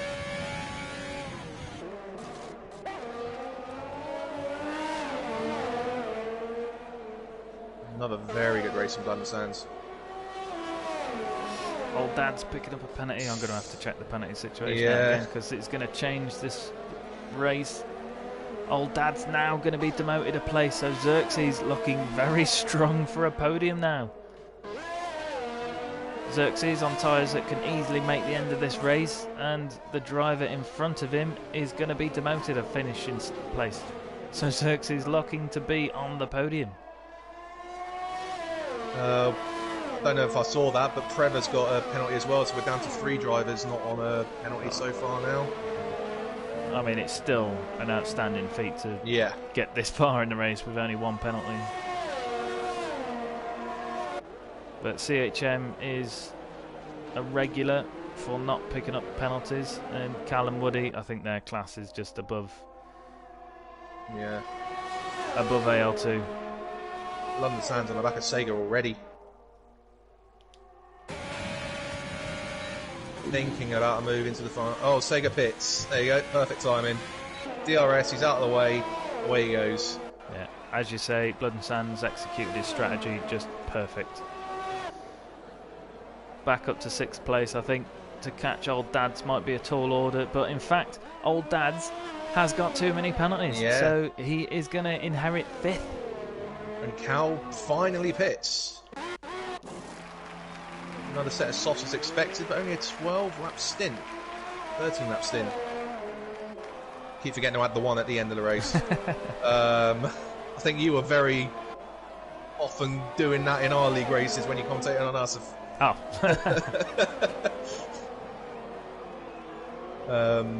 Just stays in front of James as well, does Cal.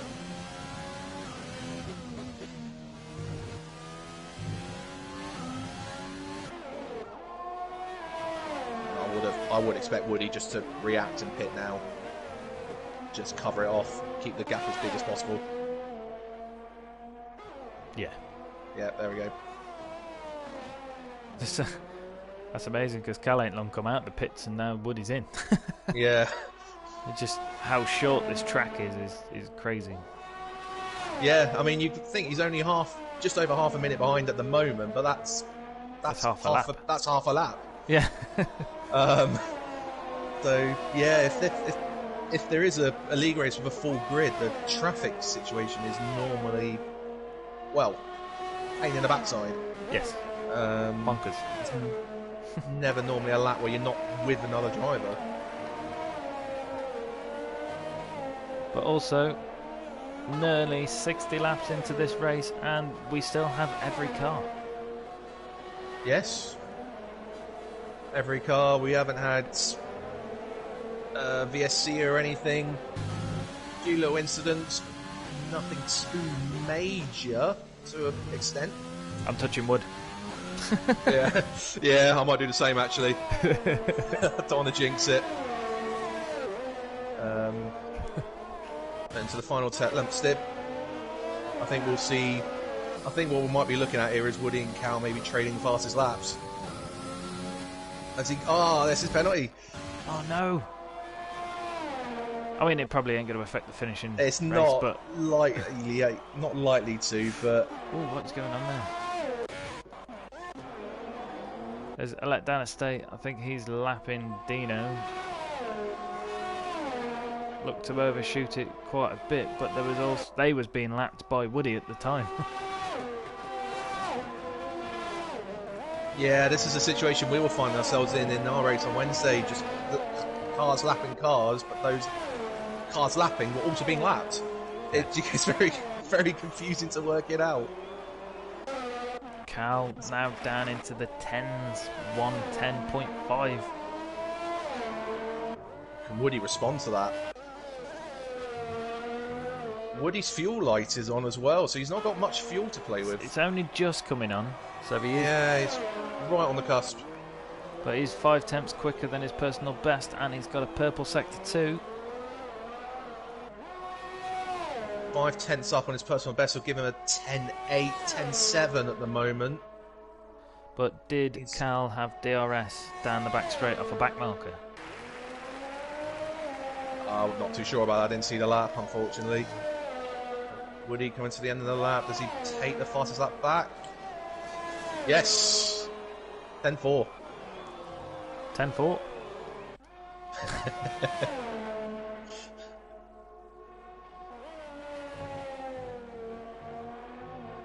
And we've got a yellow flag, but that looks to be the cars in front. I think it was CHM pulling over.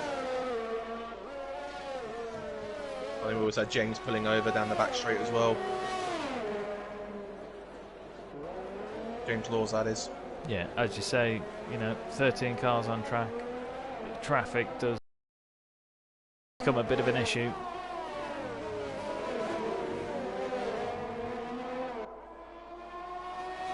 But I did see McLaren James getting another penalty there.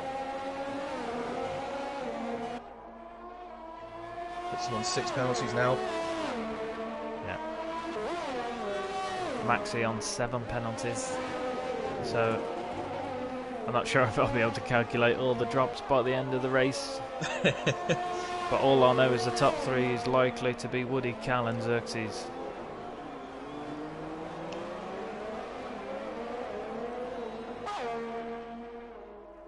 Yes, and unfortunately for Maxi, apart from Dino, everyone below him haven't got more than 4 penalties yet. Maxi with his, what's that, 9 penalties now? 7 penalties, sorry. 7, yeah. Yeah, there's a few position drops there, unfortunately, for him at the moment.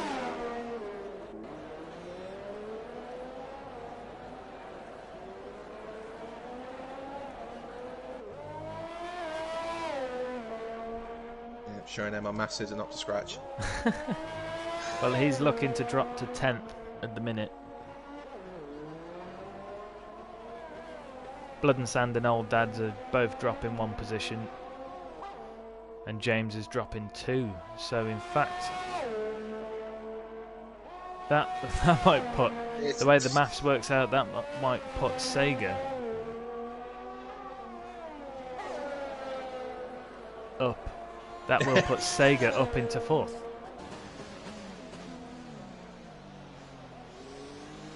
I do remember seeing a comment on Wednesday saying that you're trying to work out what the penalty is. I wouldn't want to work that out.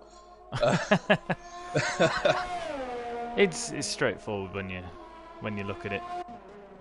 To be fair, it just takes a bit of brain chewing.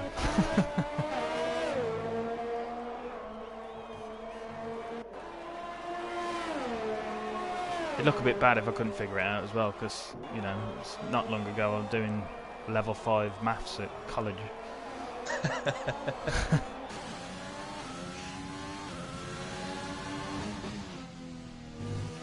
Perhaps gets his 2nd penalty, I believe that is.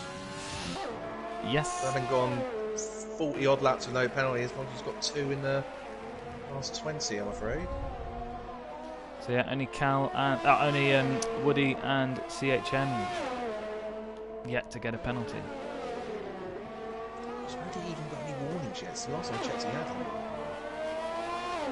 It'd be impressive if he hasn't. Still, no, he's got 1. He's got 1 warning from lap 47, which is massively impressive for a round here. Xerxes, he's already net 3rd, but it looks like he might even take the place on track soon,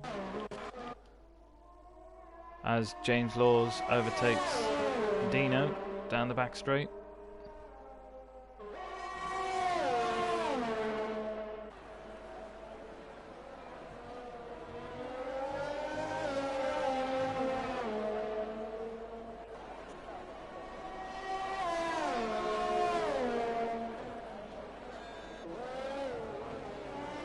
That's one aspect that these drivers don't have to worry about now when it comes to the penalties. They no longer have to ask Jeff for the details because it comes up on your screen for the drivers around you. Yeah. The penalties that people have got, which, to be honest, I don't kind of like, to be honest, because it kind of throws that aspect out the window. So it just makes it too easy for drivers to know that they can just sit behind someone maybe, without sort of thinking to ask Jeff or use their tools on the radio Yeah. To try to establish that information. It used to be quite funny when everybody was just like, how many penalties you got? And people wouldn't, like, I'm not telling you. Exactly. I liked that gamesmanship almost. Yeah. With it. I mean, yeah, to talk about gamesmanship about how many penalties you got, it doesn't make you sound the best sometimes when you say, yeah, I've got 9. Yeah, no, I'm not the biggest fan of that addition to the game personally. No, but I used to constantly ask Jeff about the car in front and the car behind and try and figure out how many penalties they'd got, and he never told you a true answer anyway, because if they'd got a 5-second speeding in the pits, it wouldn't tell you it. Yeah. Which I always thought was a bit bizarre, but... they never got the coding right with it, though, did they? But it will say, like, you've got 9 seconds, but only 3 seconds added. Yeah. It never worked. But I do think that there is some realism in it, because if one of the drivers got a time penalty in real life, your engineer would be on the radio to tell you, to be fair. Yeah. So you would know if the other drivers had a penalty. Yeah, it's just that added advantage, having that visual element. Yeah, you haven't even got to ask him or think about it. Yeah, you just know straight away. But yeah, Xerxes looking to take P3 on the road to just basically earn that 3rd place outright without even the process of the penalties afterwards. Yeah, which is how every racer wants to earn their position. Yep. Most definitely. Especially if you end up winning a race on penalties. Yeah. Definitely want to win it on the roads. Yeah, certainly not when it's like a wheel-to-wheel penalty-wise as well. When they are actually 3rd, but they've got that many penalties, they're demoted. Yeah. It's like, yeah, see me on the podium. Yeah, I shouldn't actually be there.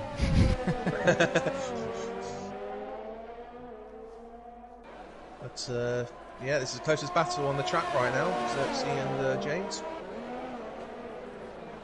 Similar tyre life. Xerxes on 5 laps younger. But at this stage of the stint, it probably won't be too much an advantage.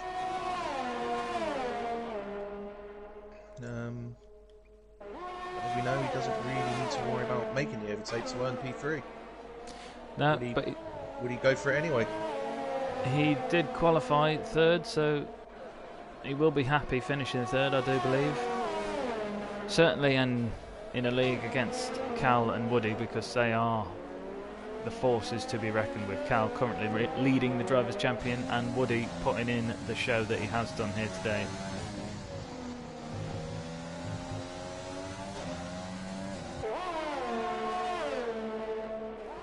Yeah, really set a statement today as Woody. Even though, did I remember hearing at the beginning of the stream that he missed the first 2 races, did he? Is that Woody? He did, yes. He did. Yeah, but even though missing the first 2 races, he's still a force to be reckoned with this championship.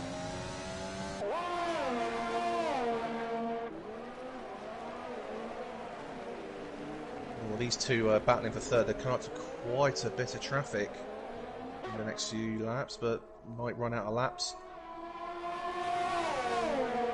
James was weaving there.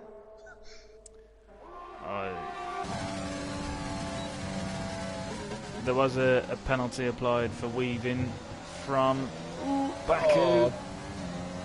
And Xerxes through and James gets another penalty. Not what James would have wanted.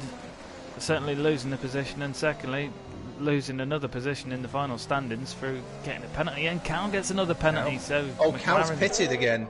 Cal's gone for a fastest lap again. She's on a brand new softs all of a sudden.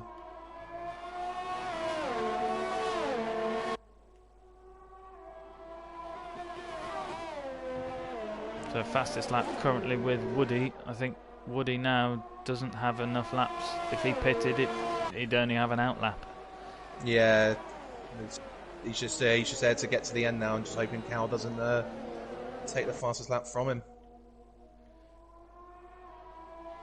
But only the 4 cars, first 4 cars, are on the lead lap. From 5th downwards has been lapped, which just shows the pace of these drivers. Maxi, another penalty. That is 8 now.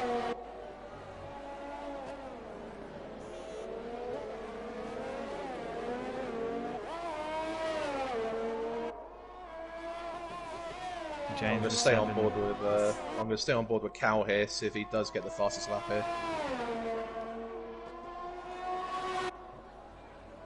There's 3/10 quicker through sector 1. James hasn't given up on Xerxes for P3 on the roads. Hasn't dropped off. Maybe he hasn't got a lot to lose now. Yeah, well, half a second up is Cal on his PB, so this should take the fastest lap back here. Yeah, which I believe will be his 4th fastest lap this season in 8 races.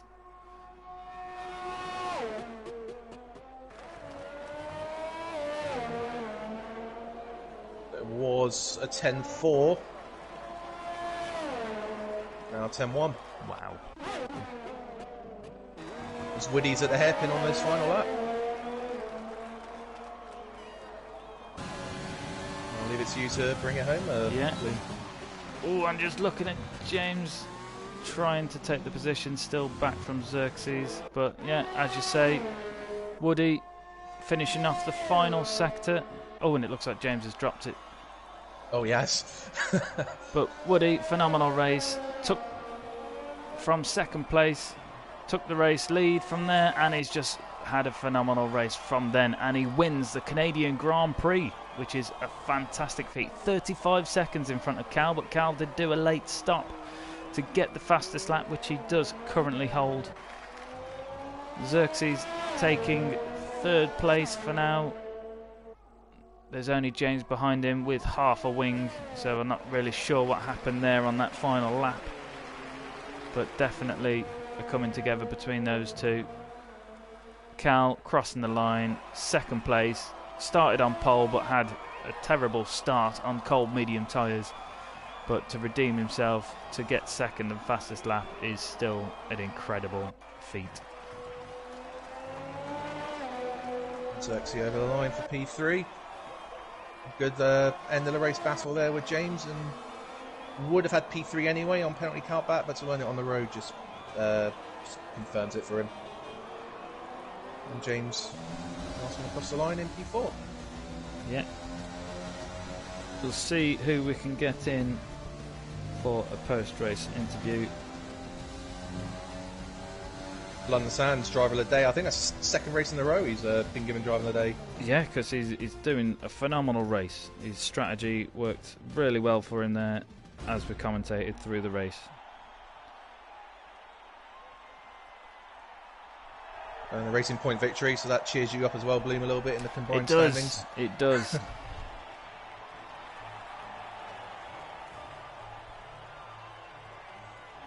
Got McLaren there, P2 as well.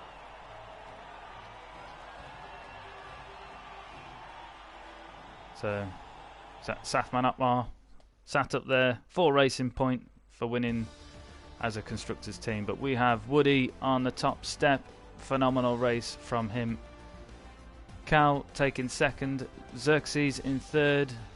James crossing the line 4th, but he will be demoted a few places. But I do think that will put Sega to Cos in 4th. And as after that, I think it'd be difficult to tell you. So as they cross the line, James crossed the line 4th, Old Dad's 5th, Blood and Sand 6th, Sega to Cars 7th, but we know he will be promoted. Maxi in 8th, Pred in 9th, Old Dad's Letdown Estate in 10th, CHM in 11th, James Laws in 12th, and Dino in 13th. And congratulations to everybody for finishing that race. Didn't have too many incidents there. Didn't have too many pits for wings either, to be fair. So phenomenal race. But we have now got very enjoyable to watch. Our top 3 drivers in now for a post-race interview. So why don't we first of all go to Xerxes. How was that race for you? Was you expecting to be stood on the podium come the end? Cool. That is a good shout. I think I've got a few comments on the stream which I haven't been able to see either.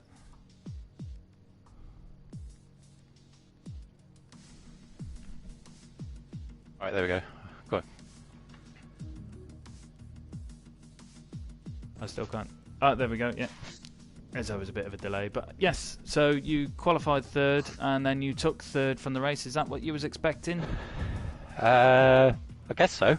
I mean, got caught up in some carnage at the back again, so it was just a recovery race from that point. Yeah, we did see, I think it was a Letdown Estate and Sega, they had a small coming together, and I think yourself and James Laws or Blood and Sand. Yeah, collected. Blood and Sand hit him, then I hit the back of Blood and Sand, so yeah, we both needed new wings. So from that point on, it was just, once again, do the best you can, I guess. Yeah, well, that was a phenomenal recovery race. I seen you took James on the second to last lap. Yeah, I was just going to stay behind him, but then I looked at the amount of penalties he had, and then if I got the position, that would give Mark a Letdown Estates an extra position as well. So I thought I'd go for it. Worked out in the end. Yeah, and I think there was he was fighting back all the way to the end, and I think there was an instant on your final lap which we didn't quite catch on the stream. Yeah, spun second corner, I think it was. Tricky traction zone anyway, but especially on one mediums. Did he just spin on his own, did he? Yeah. Okay. Cool, well done, and congratulations, Xerxes. Good points for Red Bull. As we know, you're in a tight battle for the combined constructors, so that will do you well. So let's now go to Cal. Second place after a phenomenal pole session. You had an incredibly quick time on the intermediates. Was it a wet setup that you used in quali? No, it was a setup I got off time trial or something, I think.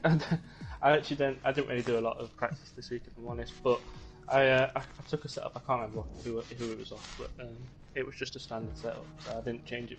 I knew it was a dry race, so I just left it as a dry setup, but my pace just wasn't as good, to be honest. I was going to say, you seem to be struggling on the first stint there. Was there any particular reason for that, or was it just the medium tyres compared to the soft from the drivers around you? So obviously me and Woody on the formation, that's quite funny. We both got disqualified, and then cold tyres and just a bit slower the first stint, to be honest. And then I was behind Aidan and James, and I thought, well, I might as well just fuel save and let them battle it out because they're going to be wasting their fuel in the RS. So I just kind of sat there behind them, a couple of seconds behind, and then when they pitted, I turned it up and tried to get the moves done in the pit lane rather than on track, really. Yeah, we wasn't sure what you was doing strategy-wise. To begin with, you extended your medium stint. I think you took the mediums further than most people. And then you seemed to do quite a big stint on your first set of softs. Was that part of the plan? I can't remember exactly why I went longer on the mediums at the start. It was something to do with, so I was basically judging it on where people were on track. So I didn't want to come out in traffic or anything like that. So I was just making sure that I was coming out in clean air, really. And then obviously I knew Woody was too quick, so I was just trying to make sure I came out in clean air, so I wasn't involved in any incidents or make my life any harder than it had to be. And then the softs I extended at the end because I knew Woody had a fresh set of softs waiting, so I wanted us to be able to basically do a quali lap at the end. And although so far at the road, if I had pitted for the softs slightly earlier, I would never have got the fastest lap. So I tried to drag it out as long as possible. And then I knew that when he pitted as well at the same time, I knew he used his last set of softs, and I still had a set in the garage, so pitted at the end again just to get the fastest lap. Which so pitted lap 67, lap 68 was it 69? Whichever lap it was, I validated the lap basically, but then I did another fastest. It wasn't faster than my the lap was invalidated, but it was still quicker than Woody's time, so that one will be validated. got me the point at the end. I think Woody had a 1:10.4 and your final fastest was a 1:10.1.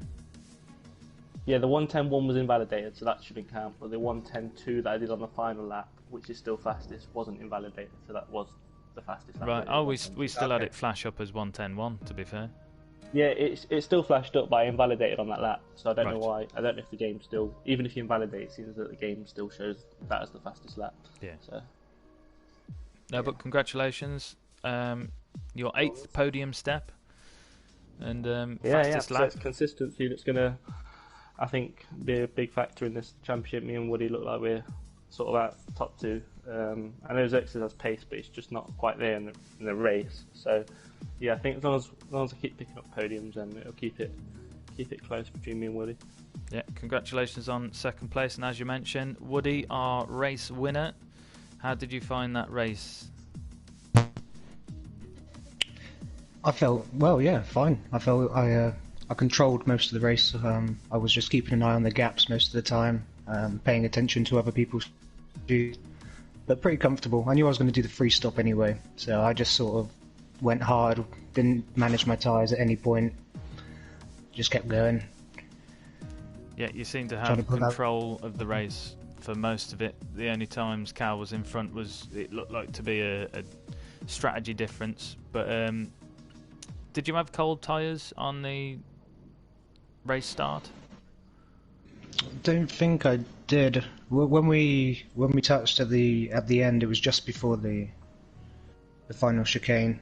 So I felt off the line with me being on the softs and Cal being on the mediums. I had that extra grip off the start. Yeah. Because you it's certainly seen evident because you just disappeared up the road in that first stint. I think you're pretty much a second the lap quicker at a point. So yeah, you really had a very good first stint there.